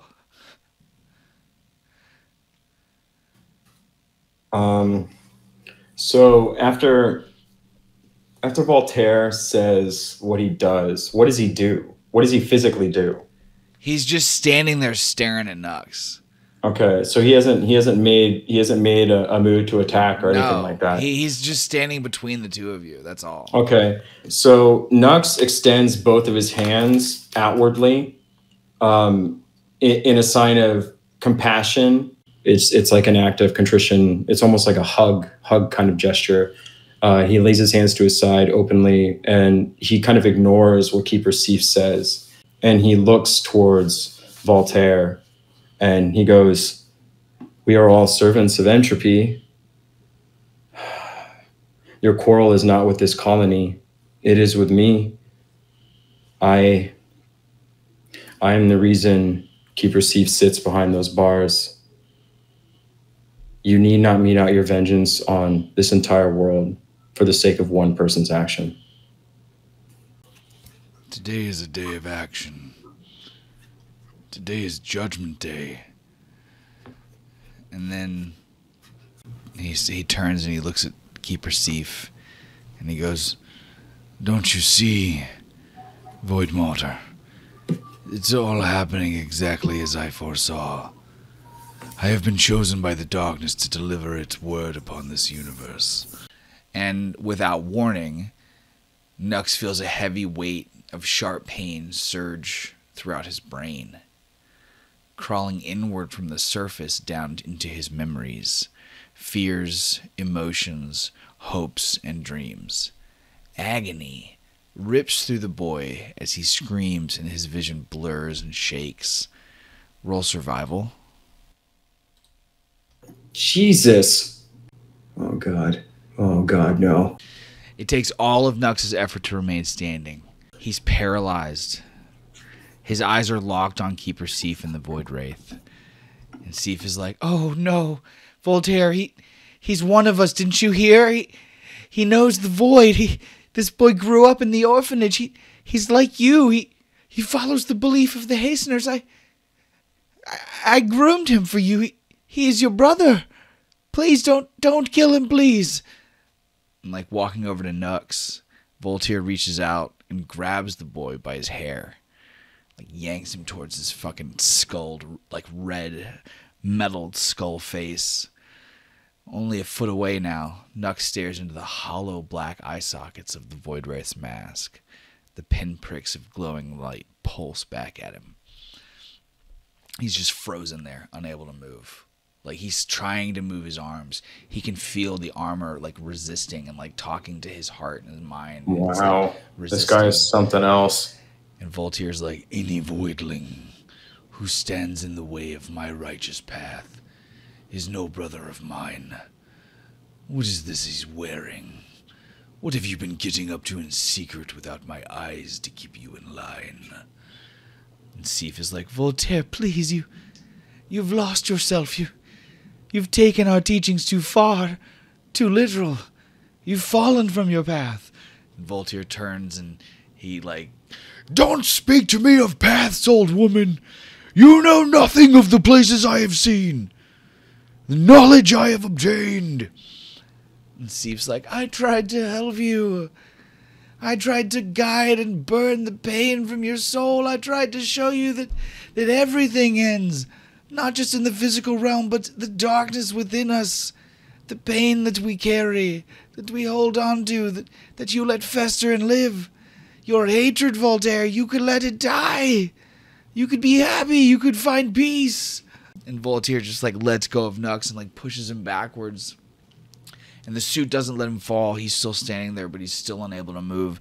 And it's not that he is like paralyzed from any kind of chemicals. It's that his body won't respond to like his screaming thoughts of like, do something, move. And Voltaire's like, happiness is a lie. It is fleeting, subjective. A concept forged by the flaws of a primordial mind. I am no longer a child ripe for your fabrications. I am no longer a child ripe for your lies. And Sif is like, no, you're not. I failed you. You're just the simple-minded, little angry little brute you always were. And Voltaire just like laughs this digital like, ha ha ha ha ha. You should meet Gorn. He'd show you how wrong you were about me. We had a deal, Mortar. A deal you have failed to uphold. You have lost the orphanage. You've lost the church. There will be no further soldiers groomed for my army here, and therefore your life is forfeit. You speak of my anger, my hate, foolishly misunderstanding that human emotion is lost to me. I am simply here to deliver upon you the great reward of non-existence that you have so matronly preached for my entire goddamned life. And like tears start streaming down Sif's face as she looks from Nux to Sif and like back to Nux. And she just goes, I knew it. And Voltaire hesitates. What did you know? And like she looks from Nux back to Voltaire. I knew that if any of my children caused me harm, it would be you. Void take you, Voltaire, you were... And suddenly Keeper Sif suddenly stops talking. And breathing. Nux watches as blood fills up the whites of her eyes, and her body starts to violently shake before simply falling slack to the floor, unmoving. And Voltaire says, I am only what you made me, Mother. And instead of kneeling down to pray for her, Voltaire removes his helmet, revealing to Nux that the man is in his mid-20s, utterly handsome, has a massive black tattoo all across the top of his face with a red glowing circle in the center of his forehead, and platinum-colored hair that Nux has only ever seen one time during his travels. Red mist sprays up from tiny nozzles running around Voltaire's neck up into his face, and he breathes the mist in deeply. The man's eyes are black, speckled with what seem like billions of tiny red stars. He spits on Sif's corpse and turns to look at Nux. It's time to draw a line in the sand, boy. Stand with me now. Take your place as a gardener of death, or face the wrath of the reaping, along with the rest of the destined. At that, Nux feels his voice box unclench and realizes for the first time in a few moments he's able to speak. Trying to move his body is still just as futile as it had been. Like tears well up in his eyes, and they start rolling down his cheeks unbidden as he looks at the corpse of Keeper Sif. As his eyes start clearing their blurriness, he looks back up to Voltaire, seeing what probably was human at one point, understandably questionable at this point. And the only words he can think to say is, "Who do you serve?" And he kind of steps up towards Nux and he smiles. And Nux sees that all of this motherfucker's teeth are metal. I serve the darkness at the center of this universe that fuels everything and calls us all home. My fate is to be the one that ends all life in this universe. If you are a hastener and you follow the creed, take my hand. When he watches Voltaire reach his hand out towards Nux, one of Nux's arms becomes available. We may be cut from the same cloth, but we don't share the same dye. And he puts his hand over his chest and he holds on to the tattoo that Keeper Nyo gave him. He holds on to the shield that was merged with this newfound direction of his. And he stares Voltaire in the face, knowing that he is powerless in this moment, and says, "I will never join you." And Voltaire smiles at him and he goes, "That's what you said in the dream too." And then he turns away from Nux and he just kind of casually starts walking around the room and he goes, "You know, you don't die here today. You go on to do big things with me and with others. But that's in the future." And Voltaire swipes his finger on the holographic image of this colorful chart nearby. And Nux sees this as he's walking around, just kind of swiping images on screens. And what appears on the screen is a document titled Project Elysium. Other words appear as he starts swiping on other screens, like vitamin enriching substance, and radiation resistant crop, and Dr. Georgina Feichel and Dr. Ephraim Chomsky shuffle by before the uncaring Voltaire pulls a stack of C4 out from his pouch hidden within his cloak. And he goes, "Surviving the rest of the day, though, is gonna be up to you." And then his red skull helmet appears back around his head and he goes, "Let the cleansing fire of flame carry you into the darkness, child of the void." And he sticks the C4 onto the central console lab desk containing many of the glass-domed experiments. "When you survive this, brother, I would suggest you kill yourself. Because when I see you again, I'm gonna make this slower and more painful than you could possibly imagine." And as quickly as a blink, Voltaire departs the room. Moments pass in silence as Nux listens to the ticking clock of the C4. Nearby, Officer Sam Nee grumbles and drools blood onto the ground. Next to her, the lifeless body of Keeper Seif stares up at the ceiling with wide, bloody eyes. So, what does Nux do in this moment to escape as he feels... Oh, can he move? Yeah, all of his body suddenly comes unlocked at the same time, and he kind of stumbles forward and puts his hand on a chair to steady himself. Okay, so as he puts his hand on the chair to steady himself, does he have an impression of how long that blast charge is going to take? It says 5 minutes. Oh, perfect. All right, so Nux walks over to Seif's body, and he just confirms that she's dead. Like, he can tell with the heat signature she's gone, right? She is, yes. Okay. So then he walks over. Rest in peace. Seriously, though. Yeah, he walks over to Sam Nee, and he's like, "Are you okay? Do you need medical aid?" She's unconscious. Yeah, she's okay, unconscious. Great. So Nux, with his newfound strength, picks up both of their bodies, and he walks over to the charge and just kind of like looks at the numbers ticking down, and he's thinking about his experience, and he's thinking about the last time he was here and how much he accomplished with Pusher in such a short amount of time. Everything is kind of connecting for him in a way that feels very uncomfortable to him, but he walks out of the room backwards, almost as if to remember the last place that he saw Voltaire, and he sprints out of the garrison. Okay. And it takes only minutes to drag the barely unconscious bodies out, or the barely unconscious body of Officer Sam Nee and the corpse of Keeper Seif outside. On mute.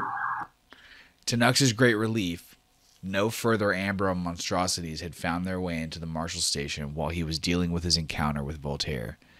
Exiting the front doors of the building, Nux immediately drops to his knees again with the bedeep of a short-range message comes into his chop decks. What does Nux do? Nux definitely makes sure that the area is safe to put down. Oh, does he need to put down the bodies to get the comm? Oh, yeah. Okay, so he puts down the bodies. Well, he makes sure that they're in a safe place, shielded, protected on all sides, and then he takes the comm. The holographic image of Juvia appears. She's running down the street with an unconscious savant in her arms. When she sees Nux, the big woman's eyes light up, but she's unable to muster a smile. Nux, we're out of the station. Everyone's okay. We're headed back to the orphanage. The military has a temporary triage set up there. We're helping whoever they can. Well, what's your status? And he sees Pusher and Lifter both alive. Oh, yeah. Nux begins tearing up, seeing all of them alive. And he chokes it back. Juvia, so good to hear from you. I'll see you there. And she's like, oh, thank God. All right. And Lifter's like, is Sam Nee? Is she all right?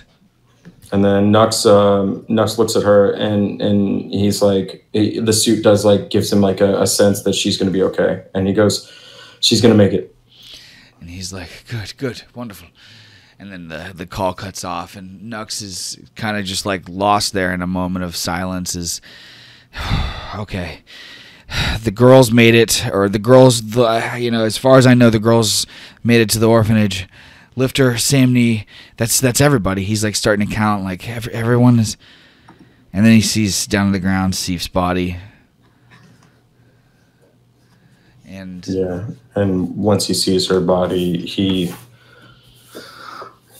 definitely working through some pretty strong emotions, because the whole reason Voltaire is there is because Keeper Seif was there. But the fact that Voltaire sacrifices her in the end says to him that no one on the colony needed to die.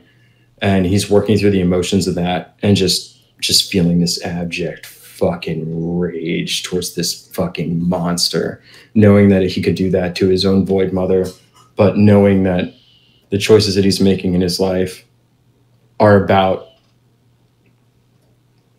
violence, hostility, hastening entropy to the sense of chaos. And Nux knows now for fucking sure that he's about keeping that void around as long as fucking possible. And if it takes going against someone that's a fucking madman like that, he feels a conviction that he has never felt in his goddamn life. Vengeance was one thing, but now he's at a place where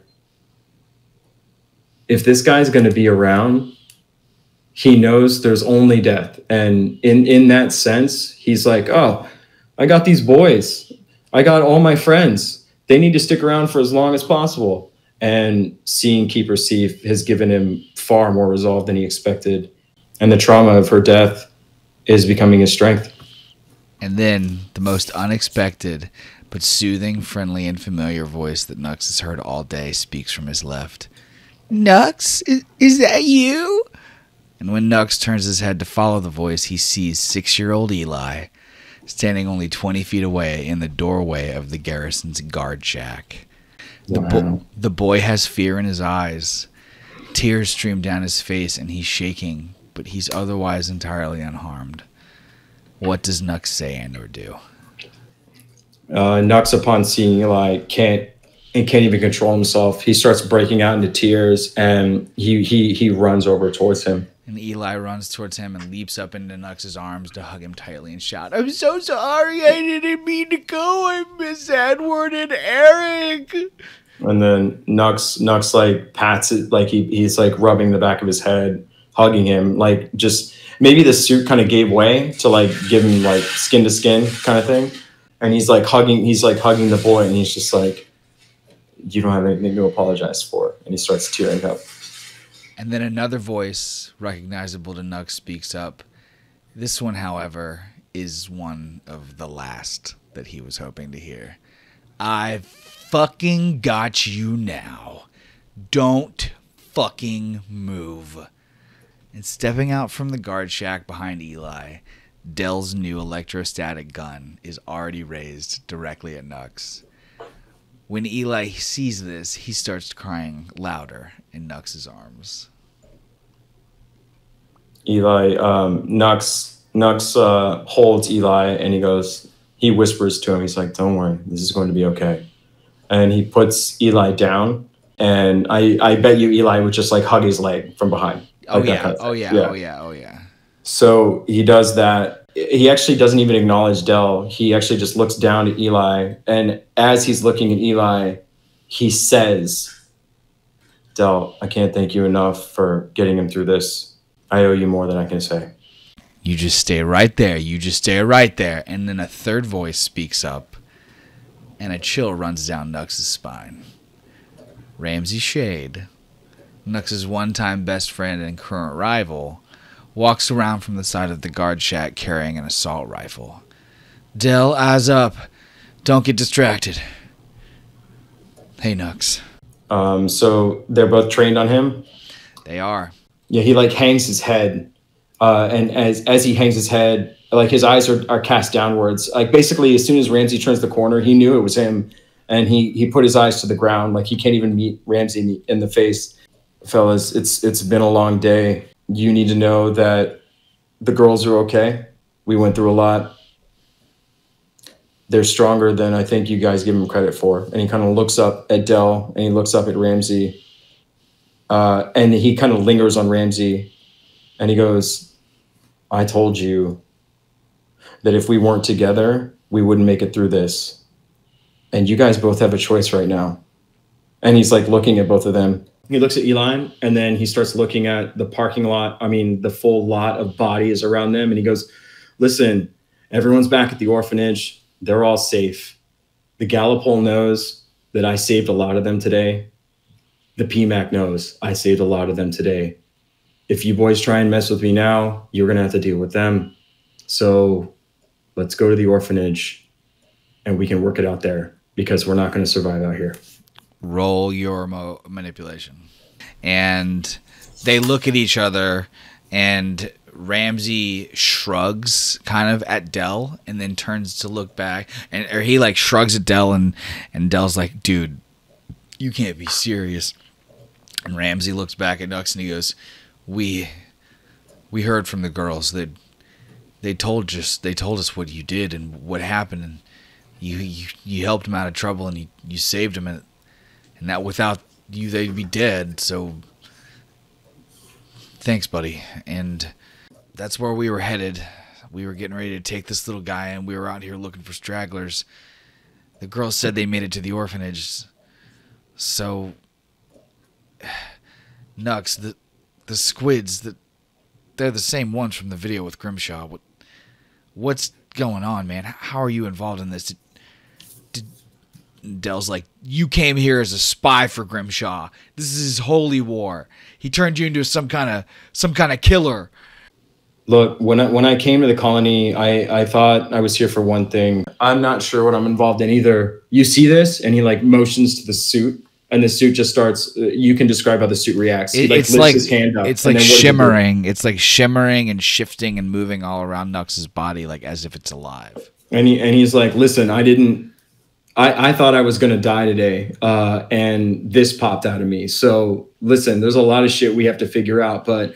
He's like, look, I've got a wounded Gallipol over here, and I have a dear friend I need to bury. So let's table it for now, boys. I appreciate you giving me the grace, but I think we've both been through a lot, and obviously you are skilled if you survive this long. And Eli and I thank you to no end, but let's get to safety while we still have it, because I'm not sure what tomorrow brings. And Dell looks over at Ramsey, and he's like, he's lying, Ram. You know we can't trust him. He's a betrayer. And Ramsey looks at Nux and he goes, look into my eyes. Did you do this, Nux? And like before Nux can respond, from the ground nearby, the now barely awake Sam Nee struggles to push herself up to an elbow as she speaks through gritted, bloody teeth. Nux is not the priority. The pair of you have no say here. As the only licensed marshal, I deputize all three of you. Nux hears Sam Nee reflect on Lifter's speech of the colonists earlier from when this began, when she says, if we don't stand together, we all fall. Like Dell and Ramsey both share a look before Ramsey nods at Dell and says, you've got to let this go for now, Dell. We both do. And with his gun still pointed at Nux, Dell says, Ramsey, don't. And after holstering his own weapon, Ramsey walks up to Nux and reaches out his palm to shake. Better together, right? And Nux, like, realizing the relationship evolving into something else, feels this sense of respect, and he shakes his hand and he goes, better together. Clearly annoyed, Dell rolls his eyes, but he holsters his gun and yells, fine! But I'm keeping my eye on you, Huzenya. When this is over, we're going to have a talk. And then Nux goes, I owe you at least that. As he kneels to slide one of Sam Nee's arms over his shoulder, Ramsey shouts back to Dell, help me get her to the bikes! And then, as you guys all kind of come down, so is Nux carrying Steve's body? Yeah, absolutely. And, you know, Eli would recognize her, so he's probably going to be talking to her, talking to Eli about... When Eli sees Nux go to pick up Keeper Steve's body, Eli is shaking, and he's like, "What? Did the monsters get her?" Yeah, and then Nux like picks her up tenderly, and he like holds her, you know, in a cradle position in his arms, and he's like, "One monster definitely did." Moving through the open side gate to the garrison, Nux sees Ramsey's bike parked up against the wall of the sidewalk in front of Dell's new bike. Each bike can carry 2 people, but there's enough room for Nux to sit with Ramsey and hold Eli at the same time.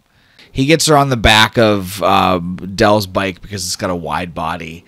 There you go. And Sam Nee's over there with him. And carefully, Dell helps Sam Nee onto the back of the bike as he prepares to climb up onto it with her when, seemingly from the sky above them, Voidwraith Gorn slams down in the center of the sidewalk between the group, shattering the concrete with his great hammer and knocking Nux, Ramsey, and Eli to the side, who tumbles out of Nux's arms. Son of a bitch.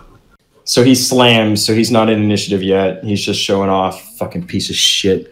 And he's all charred up, and his face is, and his helmet's fucked up. Like, he's missing his cape. And then can Nux tell anything from the Nux's shields go up immediately when it feels damage? Yep. And can he tell anything from the vitals at all? A second swing of the great hammer sends Nux flying 10 feet up into the air. All right, so he has time to think. Yeah. So as he's in the sky, all right. So this guy actually knows where Nux is, and he's actually aiming for him. This isn't just like a random. He's like, oh, I see that fucker. Yeah. But I didn't have a. I didn't have. You had your helmet off. Yeah. So he just recognized me from the sky. Oh, he's like Hulk jumping or something, or can he fly? No. Hold on. I'm about to explain it in the next sentence. Okay. Yeah. So he knocks me up in the air, only to land hard on his back with the wind knocked out of him a few feet away. Eli screams, and Nux sees up in the roof of a nearby building 2 Void Guards aim down their rifles towards the group, hesitating to fire so as not to hit Gorn. Nearby, Del screams, "Ramsey, we have to go!" So they were up on the roof scouting, and they saw you guys down there. Got it. Yeah. Pushing himself up, Ramsey picks up Eli and hands him to Samnee, shouting, "Hold on to him!" And Samnee nods back to Ramsey as she shouts to Del, "Go, Del! Go now!" And without hesitation, Del slams his foot on the pedal of his hover bike, blasting off in the direction of the orphanage with Samnee, Eli, and Keeper Steve's body. Yes. Eli, looking over Samnee's shoulder, gazes back at Nux, screaming, both of the boy's little arms reaching out towards him. Standing over Nux as he tries to push himself up, Voidwraith Gorn gently puts his great hammer onto Nux's back and pushes down, forcing the boy into the muddy street. "Enduring, your attempts to slow the infernal garden are fruitless. Embrace the flames." And like the metal head of Gorn's hammer bursts into fire as he raises it high above his head, until an onslaught of gunfire strikes off of his chest. "Get away from him, you big-bodied fuck!" Only a few feet away, Ramsey Shade, crouched behind a burning tank, unloads an entire clip into Voidwraith Gorn. The damage does almost nothing for the gain the Hastener's attention. Gorn simply chuckles, "Little meat," before turning to walk towards the slowly retreating Ramsey. Roll initiative. Well, is this back to me now? It is An attack of opportunity before initiative. Buddy. Okay, so Nux, upon him walking by, he's like fucking eating concrete. He can feel like the mud seeping into his fucking eyes, and I mean, he just feels it just like soaking into him, and he's like realizing what he probably looks like right now, like just like this fucking dark, like bricked out piece of shit fucking trash. And as he's like laying there in the mud, he's just like, "Oh yeah, I'm trash." And then like he pushes himself up with his arms, and his chest is just rippling, and all of the suit's just like responding to this like fucking manic rage that's building up in him. Dude. And he goes, "I am trash, but I'm not dying today." And as he steps up, he pushes himself onto his feet. He looks at the back of Gorn's head, and he envisions himself producing an axe from his shield, and he just leaps at the back of Gorn's head and goes, "May the void welcome you." And he just slams down on his. He blocks that one. Okay, so with his second turn, he spins around like he hears Nux running in the mud, because like it's mud, there's blood in the mud. So Gorn hears that like as like Nux is coming up behind him, and when Nux goes to like swing his axe arm, Gorn just like swivels his body and blocks it with the fucking great hammer. Oh, amazing! So they're both like cling, like right up in each other's face right now with these fucking weapons. And then so after being blocked with that attack, like as Nux is falling from the position that he was in, quick action, he grips himself at Gorn's waist, and with his slow action, he sonic booms him in the head. So Gorn takes it, like even with the fucking shattered helmet, the like sonic wave that like comes out of fucking Nux's like gun fist is like into like fucking Gorn's face. And Nux watches as like there's like this blood that fills up in his fucking pupil, and it starts like this tear coming down his face, but like the force of the sonic wave immediately splatters the tear like ink across his fucking head, but he just takes it, and like all of the veins inside of his head are fucking just like he obviously attacks Nux. Roll that armor. That's 9 damage. Yeah, well, there you go. Another critical on Nux. It's a big D6. Here we go. Impaled thigh. So like he went from a bleeding artery on one leg to an impaled thigh on the other. Dude. So as they're locked in combat, like Nux he shouldn't be surprised, but he is, because he's seen how fast this big motherfucker can move. Like, this guy shouldn't be able to move as fast as he does, but he's like a fucking Olympic athlete. And he steps back, swivels, parries Nux's axe arm away, spins around, and a blade pops out of the fucking mouth of the flaming great axe, or the great hammer. And as he swipes it back in, he jams it right into fucking Nux's leg. And the force of the hammer almost completely shatters Nux's knee, but the armor holds it, and instead the blade sticks all the way through his fucking left thigh. And Nux screams. Yeah, he's fucking screaming. He's on the ground, writhing, as I'm sure Voidwraith Gorn is taking a victory lap. No, Nux can no longer run for the rest of the night. He's got both legs fucked. So yeah, Gorn yanks the fucking hammer out, and like, again, the blade stays. Yeah. No. The blade comes back out. It slices out of Nux's leg along with the fucking hammer, and the armor does the same thing that it did before, where hot metal just like sears into the spots where the blade entered and exited, which causes Nux to scream even further. Oh, so it cauterizes. Interesting. It does cauterizes, and you take 2 hit points back. Good God. And then Ramsey goes, "Get away from my friend!" And firing on him again. Oh, yeah. Brutal, dude. Damn. All right, so Gorn blocks 2 of them, but he takes 4 damage. Okay. Hey, he was at 3 underground. Yeah. You ain't the only one who fucking is healing. He had like a couple hours to take med kits and shit too. God damn it. So fucking Ramsey's like shooting at him, and like the bullets are like striking him, and Gorn is like, "What are you gonna do, little guppy?" And then he just like lifts the hammer up, and when he does that, one of the like Ramsey aims up towards his face, and like one of the bullets just like blows like a whole like deep gouge like through Gorn's like upper right eyebrow up across his forehead, and like zips off up into the sky. Nice. And Gorn's like, fucking like reaches up and grabs a hold of his bloody ass like now red face to match the rest of his fucking skull. And he looks down at Ramsey and he goes, "You're gonna pay for that." From the position that he's in, Nux like screams, and he's like pounding his thigh, and he's just like whispering under his breath, "No one dies today." And he points the shotgun at the back of Gorn's head. He like, as he reaches for where the shotgun was, just instinctually the armor just like recedes and produces the gun. Is there anything else you'd like to do with that as I aim? No, that's okay. Fine. So he puts the shotgun in his hand, and he braces himself against the rubble that's next to him. He aims at Gorn's back, and he shoots this motherfucking thing all into him. Let's see. So attack.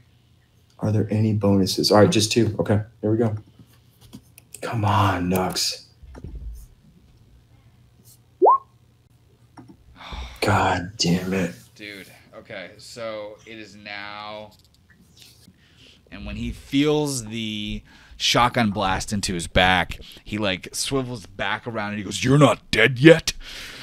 And then he just like slams the hammer down back, like just brings it down onto like the top of Nux's head. Oh my God. You blocked it, buddy. Oh my God. Describe does he like reach up and catch it? No, I think in this situation, Like Nux, he starts squirming backwards as the hammer fall comes down, and just as it's about to meet his head, he puts his hands up in an X right over the hammer blow, and the suit's able to dampen that enough to not fucking pop his brain in there. And the second that the hammer strikes Nux's arms, the garrison explodes, detonated by Voltaire's C4 charges. Thick, roiling black smog pours up into the air along with fire and rubble. It rains down around the street at all of you. Gorn is temporarily staggered away from Nux by a flying chunk of debris. Ramsey runs up and grabs a hold of Nux and says, "Nux, we have to go now before he gets up. Take my hand!" And like the fucking Void Guard on the roof are like firing down on you guys. Now that like Gorn is out of the picture and they were giving him the respect of the battle, but he's like, so they're firing on you guys. Fuck what does my Nux ass. do? And so are there any vehicles nearby? Just Ramsey's fucking hover bike, man. Yeah, so Nux hobbles towards the bike and he's like, we can't be here anymore. And he like collapses under the back of it. As Ramsey guns the throttle on the bike and it lurches to life, Nux watches as Gorn, already back on his feet, starts sprinting after the pair. In the sky, an untold number of trillions upon trillions of tiny, green, mold-like dust particles begin to rain down from the clouds, sticking to everything it touches. So,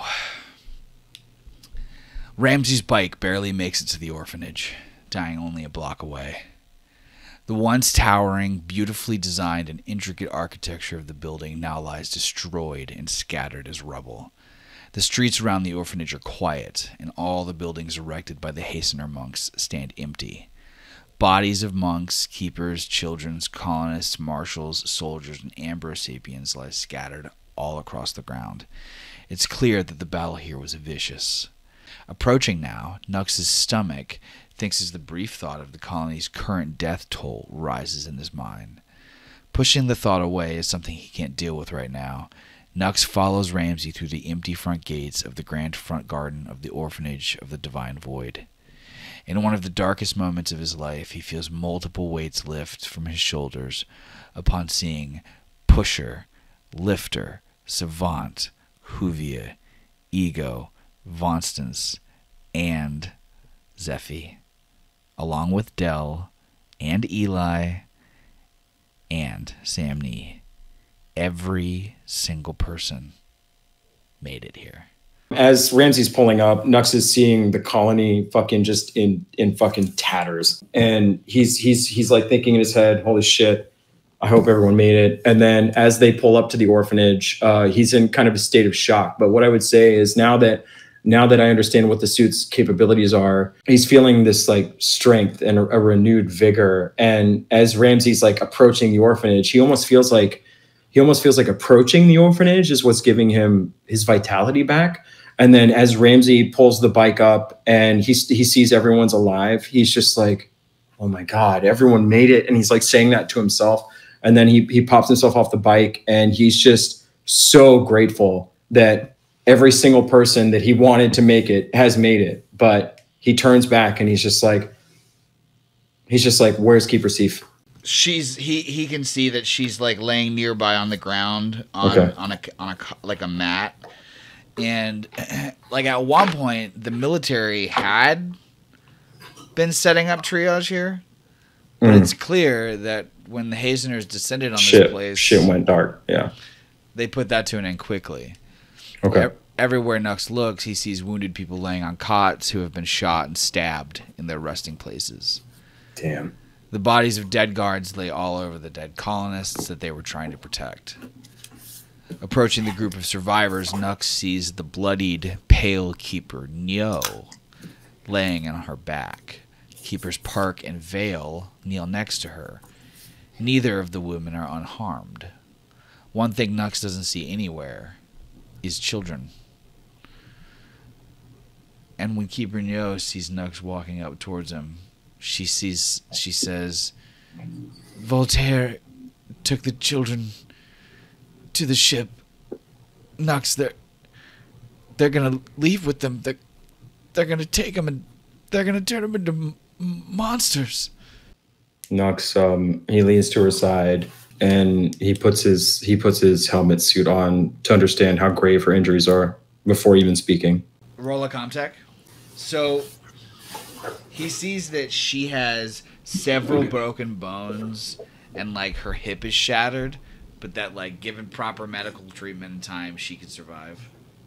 Yeah, so Nux leans in, and after determining her state, he kind of admits to himself that she's probably going to make it. And he goes, "It's clear you did what you could." And she kind of like reaches up and to like tries to like stroke Nux's face, and she goes, "The helmet, take it off." It drops. And she goes, "Is there anything you can do?" And then all of a sudden there's just this like, oh, as like this fucking vibrational sound like shakes everyone in the fucking garden to the core as Nux turns to look at a sound that he has heard only once before, as a shark wolf approaches the group. Nux, upon hearing the shark wolf fucking bellow, he like shudders. He like feels like this fucking tremor go up his spine, and then the suit implicitly shields his face as he turns to see the shark wolf. What's it doing? It's just like standing there looking at everybody, drooling, shifting its head from side to side, like looking for somebody to eat. He just looks to everyone that he had been traveling with, and he's just like, "All of your Molotov cocktails now." And he just like holds out his hands. And when Nux does that, all of a sudden, in a fucking car from like just rolling up out of nowhere is fucking Void Wraith Gorn and the two fucking Void Guards that were with him earlier. Oh, perfect. I wanted to see him again. Okay, so what do they do? So like Nux is like looking over his shoulder as the car approaches, and he asks everyone for the cocktails. Like, how many does he get? Well, the only people that had cocktails were... It was the kids and... It was the two girls, Pusher. Lifter and Pusher. Yeah, and they didn't use theirs at all. No, so that would be 4. Okay, I'll just take 4. All right, so he takes 4, and the suit just like embodies them and protects them. And then he turns to the whole crowd and he goes, "Any able body, take the infirm inside." Oh no, it's a wreck. It's I said I got. Oh, the orphanage is gone? Yeah, I got blown up. Oh, okay. Yeah, so he kind of goes, "Seek shelter." And then he like turns and starts walking towards the shark wolf, and he goes, "Fire if it looks like I'm in trouble." And he starts moving towards the wolf. It's like a fucking Western. Yeah, basically. He's basically doing a samurai duel on that wolf right now because he figures Gorn will come in whenever, but he's not focusing on Gorn right now because he knows if he lets the shark wolf past him, it's over for everyone. Yeah, Nux sees Gorn put his arm up and block the two Void Guards, and he goes, "I want to see what the boy can do." So, like, behind him, the keepers are like, they take Eli over to like hide behind some rubble, and like fucking Dell, Ramsey, Lifter, Pusher, Ego, Zephy, and fucking Vonstance, all and Huvia are all fucking in a line behind Nux. So it's like Nux in front with that whole cast of characters in a line behind him. And then love it. It's literally a perfect visual for everything he's been doing since he came back to Shenzhen. And then Savant and Sam Nee have been sort of taken off by the keepers to be like safe. And what does Nux say or do or shout or scream as he charges towards this fucking shark wolf? Well, because he can't run because of his critical injury, he pounds his thighs as he's walking. He's literally not even looking at Gorn because he knows Gorn's an eventuality, like an inevitability. He knows there's no reason to even fucking address him at this point. He's like looking at the shark wolf, and as he's approaching it, he goes, "It's time to meet your maker." Roll initiative. And roll initiative. So is this shark wolf like even more evolved than when we were with the Reapers? Like, is it bigger? No, it's just the same. It's just albino. Okay, it's just white. Okay. Yeah. So it's Nux' turn first. He's standing there waiting for the Shark Wolf to kick it off. But based off of initiative, I mean... Maybe the Shark Wolf didn't know he was talking to it. It's just smart and it's predatorial, so it's like staring at him like this threat because it can feel the same pull that its weaker, lesser evolved brethrens can, but it recognizes that like no prey that I have eaten so far has had this, so this is new and alien and I don't trust it. Dude, epic fucking improv on that. So yeah, as Nux is like pounding his thighs, he's like in each one he's just like pounding him to like psych himself up as he like walks towards this. He pulls out a Molotov cocktail and then looks back over his shoulder and just yells, "No one dies today," and he jumps towards the Shark Wolf to try and stuff the Molotov cocktail into its mouth. And Lifter screams, "No!" And like as Lifter's screaming, Pusher follows in, and Juvia follows in, and Zephy, and everyone screams, "No one dies today!" And like they all charge forward after Nux, firing at Void Wraith Gorn, firing at the Shark Wolf, firing at the guards. Oh my Nux is in the God. air, and they're all firing underneath him as they're charging, like as he's soaring through the fucking air towards the Shark Wolf. Go ahead and roll, yeah. Holy fucking shit, dude. Let me roll this fucker's armor. This piece of shit. Yes.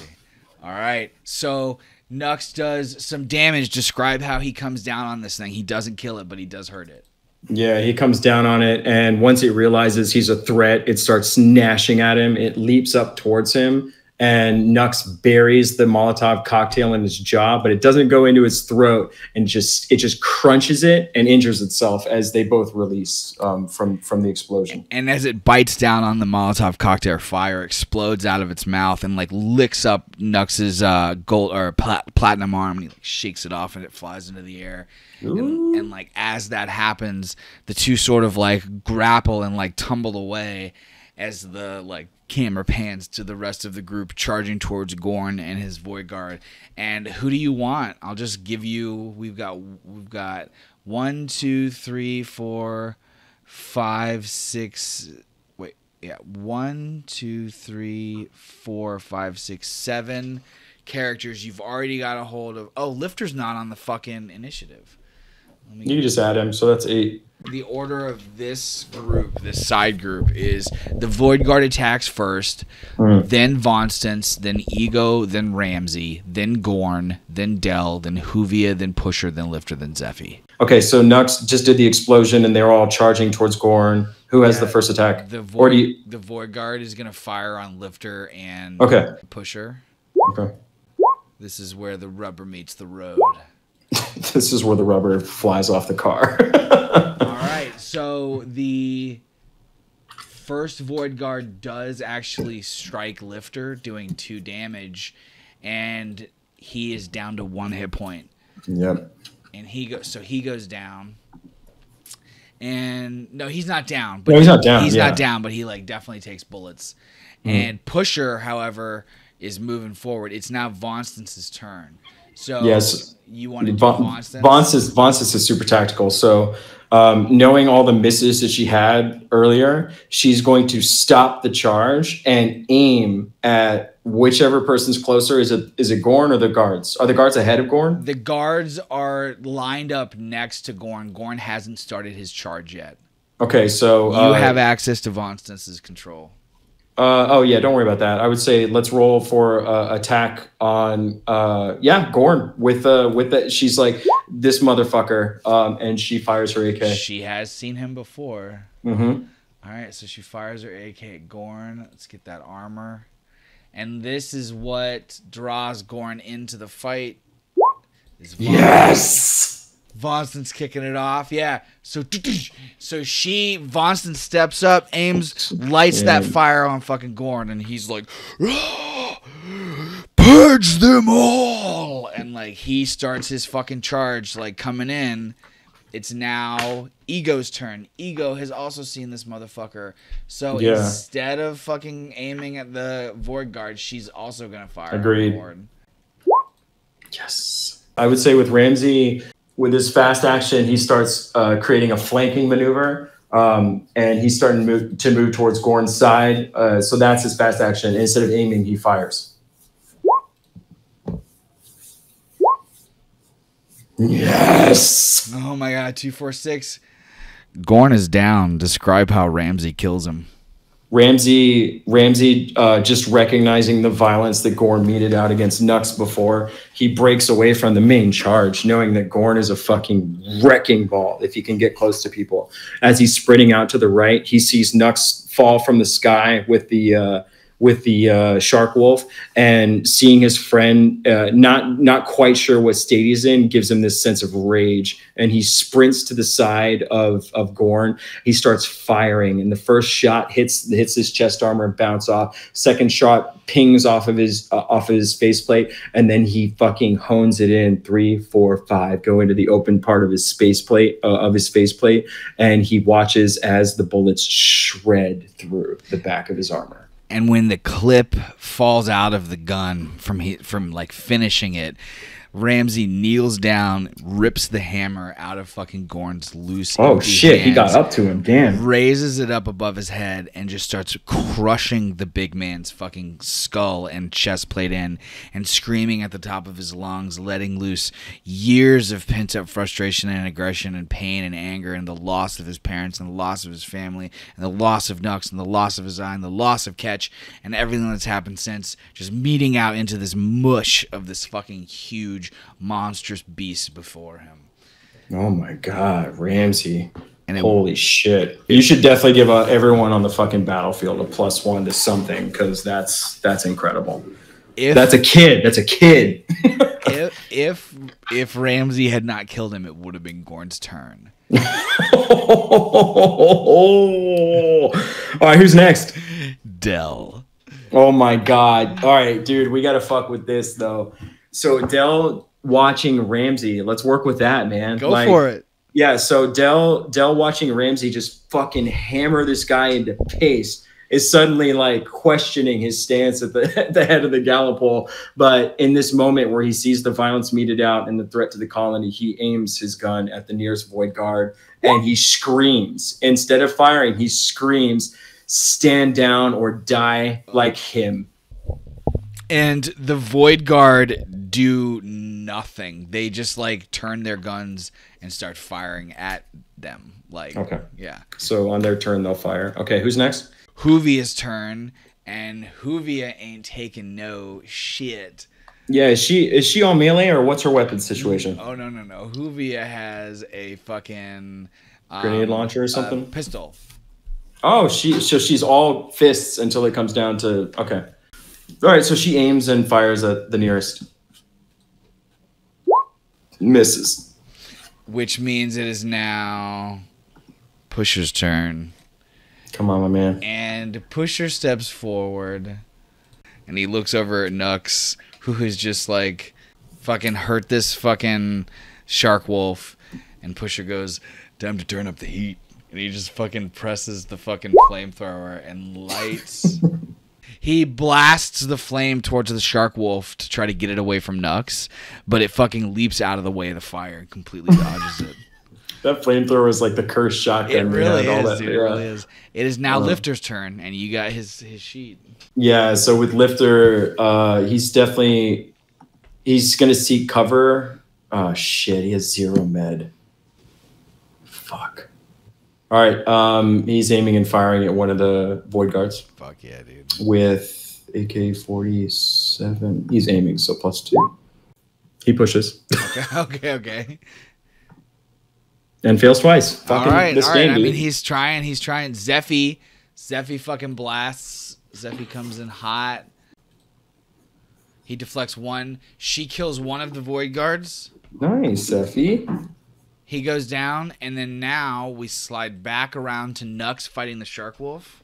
Oh, shit. I didn't take my double turn. Stack it. He has 3 attacks. He has 3? Well, if you forgot to take your double turn, we'll just say you're fuck just it. giving 3 this time. Okay, so Nux, upon hitting the ground and seeing that the Molotov cocktail didn't do his damage, what position is he to the creature right now? Is he under it? They've kind of rolled, and they're both down, sort of in like on four, down on fours, looking at each other. Like Nux is right up in its face, and it's making that like gnashing with its mouth. Okay, so as Nux sees the gnashing, he puts both of his fists together and dives into the creature with knives. Oh, sweet. Okay. Yes. Yep. Takes 2 more damage. So Four he slices because it was 2 blades. You said. Yeah. So he doesn't end up jumping into the maw like he expected, but the creature jerks itself up, and the blades skint off its neck a little bit. So clearly there's some prism blood spilling out of it at this point. And then while Nux is on the underbelly, he whips out his shotgun and shoots. He aims and shoots at the creature's belly. 1. Dude, describe how Nux kills this thing. And as Nux lays as he's like sliding on the ground, just in this abject fucking rage of what's happening to everyone right now, he points the trigger and puts it at the creature's belly, and as soon as he feels contact, he goes, "Meet your maker," and he fires.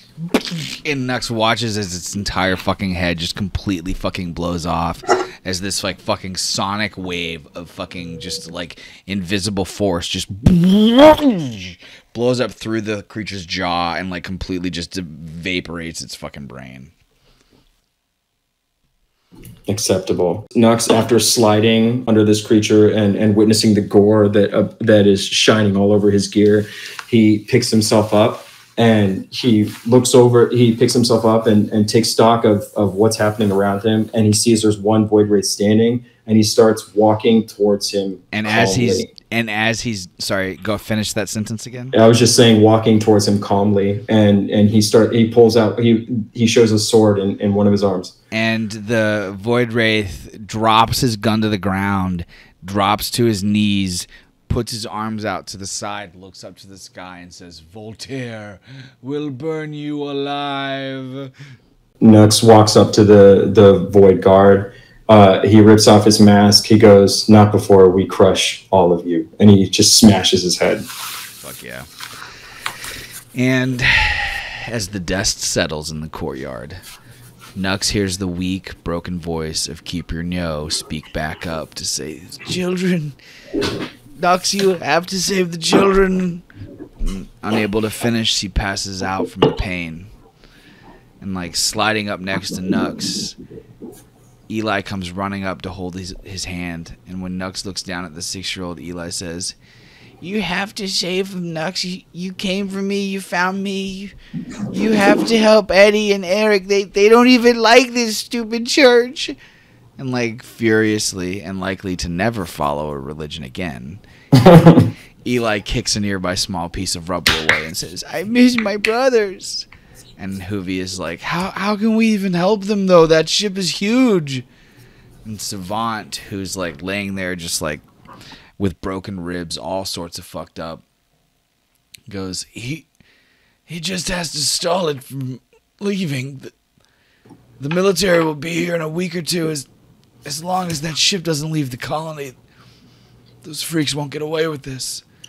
And Dell's like, "Oh, he's not going anywhere. Not now."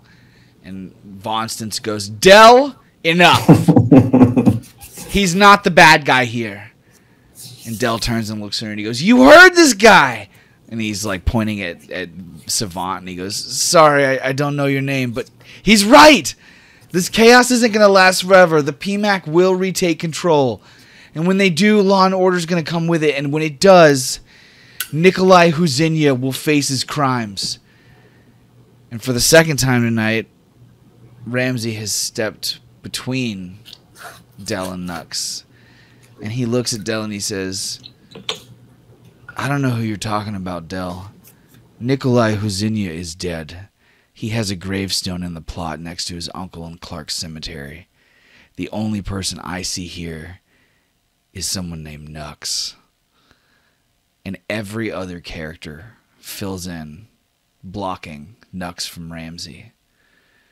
as Ramsey reaches out towards Dell and says, or blocking Nux from Dell. And Ramsey reaches out towards Dell and says, "Give him the keys to your bike, Dell. He's the only one of us who can stop them. You've seen what that suit can do." And completely caught off guard, Dell looks from face to face, seeing that none of them are willing to back down. Hesitantly, he holsters his gun, pushes past Ramsey through the crowd, and stares dead-eyed into Nux's eyes for a moment of silence before removing the keys from his belt and tossing them and handing them to Nux and say, "Prove me wrong." Nux walks past him and he goes, "Thank you for the opportunity." And then he pockets the keys and like walks over to the rest of the crew. He starts like choking up again as he realizes like what he's gained and what he's lost all in the span of how many hours, right? Like 4 or 5 hours? 4 or 5 hours, yeah. Jesus Christ. He like walks up to Lifter and Pusher and he like pats them both on the shoulder and he's just like, "I couldn't have chosen better war buddies. Let's bring this colony back." And then like he moves on to the Gallipol kids, the girls, and he just like bows to them in a gracious way. He's like, "Listen, if it weren't for you, we wouldn't have gotten Ramsey and Dell on board. And look," and then he motions over to Ramsey, who is like, he's like covered in this guy's gore. And he's like, "We wouldn't have killed the first Void Wraith in the history of the universe." And he's like starting to hype everyone up.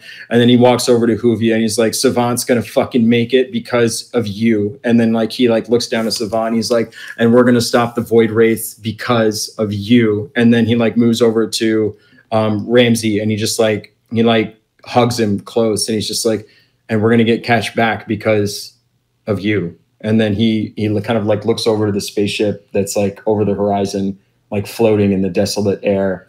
And he just kind of quietly takes it all in as Eli walks up and hugs the back of his leg one more time. And he goes, "And we're going to get those boys back because we're all together." Okay.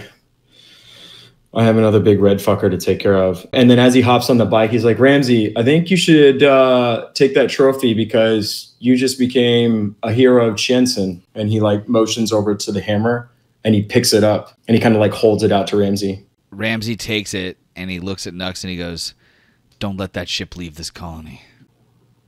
Without question. Without question. And he drives off. Pushing the bike to its limits, Nux rockets down the razor's edge of the colony's central throughway, bypassing overturned vehicles, burning piles of rubble, and small swarms of ambrosapiens. Whenever passing by a throng of the creatures, Nux allows the armor to blast as many of them into dust as it can at the high rate of speed as he's moving. Breaking past the boundaries of the colony proper, Nux soars out into the mile-long straightaway that rises above the Badlands and ends at the spaceport. He watches the gauge of the bike flickering between 90 and 92 miles an hour. Hot, salty tears stream down the boy's cheeks, stinging them as the memory of his last 2 years begin to take control. The school on Eden's Rise, the death of Sabrina, Shay's betrayal, Nux's sacrifice in the heat sink, and then memories shift from moments to faces. The faces of Edward, Eric, Eli, of Captain Tasha, Core, and Blue, Keeper Seif, and the smile and shock that she held upon seeing that Nux was still alive. Ramsey, Lifter, his parents. Breaking through a now unguarded barricade to the entrance of the spaceport, Nux sees that the Orpheus has already started its engines, and that it's already begun to lift off the ground. Ships these huge cannot make a direct upward mobility shift, so like planes of old, Nux knows that the Hastener's fist needs time to gain altitude. Revving the bike's engine beyond the black rainbow, in all the moments he has experienced, all the pain, the laughter, what deep well of strength does Nux call upon in this moment to urge the bike to go faster? What does he scream out? He's seeing Keeper Neo infirmed. He's seeing Keeper Seif's dead face. Oh, interesting. The thing I want to say is Void be damned, go faster. Yeah, that's good. Void be damned, go faster! So to the boy's surprise, the platinum, chitinous armor protecting his body begins to shift, turn liquid and malleable to spread out from his body to completely encapsulate Dell's hover bike. Nux watches as the controls change. New lights ding and light up. A rhythmic, harmonic tone speaks back to him as a sudden glowing, blue fusion burst explodes out of the back of the Cosmo bike to launch Nux forward at a speed of 100, 150, 200, 300 miles per hour. As the Orpheus lifts off, so too does the Cosmo bike, angling up into the air like a rocket, 400 miles an hour now. Struggling against the G-forces, Nux realizes that he's soaring through the clouds far above the colony below him, gaining on the Orpheus. Roll piloting +2. So, describe how Nux in the lower atmosphere sidles the bike up close enough to the hull of the massive ship that he can reach out and grab a hold of the exterior hatch. As Nux realizes that the armor is empowering his intent, he starts realizing that he's gaining away from the colony and that he may not return, and that's giving him this sense of finality, and that's driving him to pull up next to the ship and just as confidently as possible, going at speeds he's never been before. He reaches out to the hull, and as he's reaching out, and the bike matches the speed of the ship. He's like reaching out towards this fucking like handle on this exterior hatch on the outside of this just massive metal diesel chugging fucking like Harley bike of a spaceship. And he hears this voice somewhere deep inside of his mind. Nux! Jump! Which he recognizes to be Rom's. The moment that Nux lets go of the bike and grabs a hold of the violently shaking and shuddering Orpheus, his alien armor retracts back onto his body, and the Dell's bike immediately burns up in the lower atmosphere. Whoa. Untold waves of heat pound across Nux's body as the platinum armor is pushed to its limit, glowing a bright golden light from the planet's protective layer. He can hear the sound of cracking and splintering begin to run across his entire body. Roll heavy machinery. This motherfucker. Describe how Nux opens the hatch and enters the ship. With the glowing heat of the armor just like fucking heating up his skin, he's starting to see warning signs pop up in his helmet.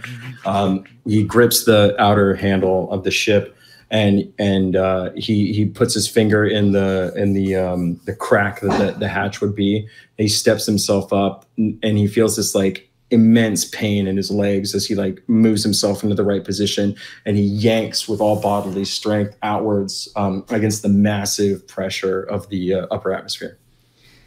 Safely inside the hatch, Nux gazes out into an infinite realm of twinkling, beckoning stars. With one hand on the hatch's door and the other on the rim of the bulkhead, Nux shifts his gaze down to the far, far away Chianson.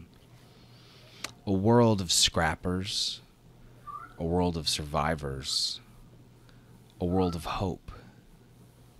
His world. And what is Nux's final thought of the night? Nux, upon seeing the distance that he's gaining from the colony, again, not sure if he'll ever return, but happier than he's ever been about feeling like they're prepared for whatever may come. He kneels and he buries his hand in his face and he cries because he knows he is alone.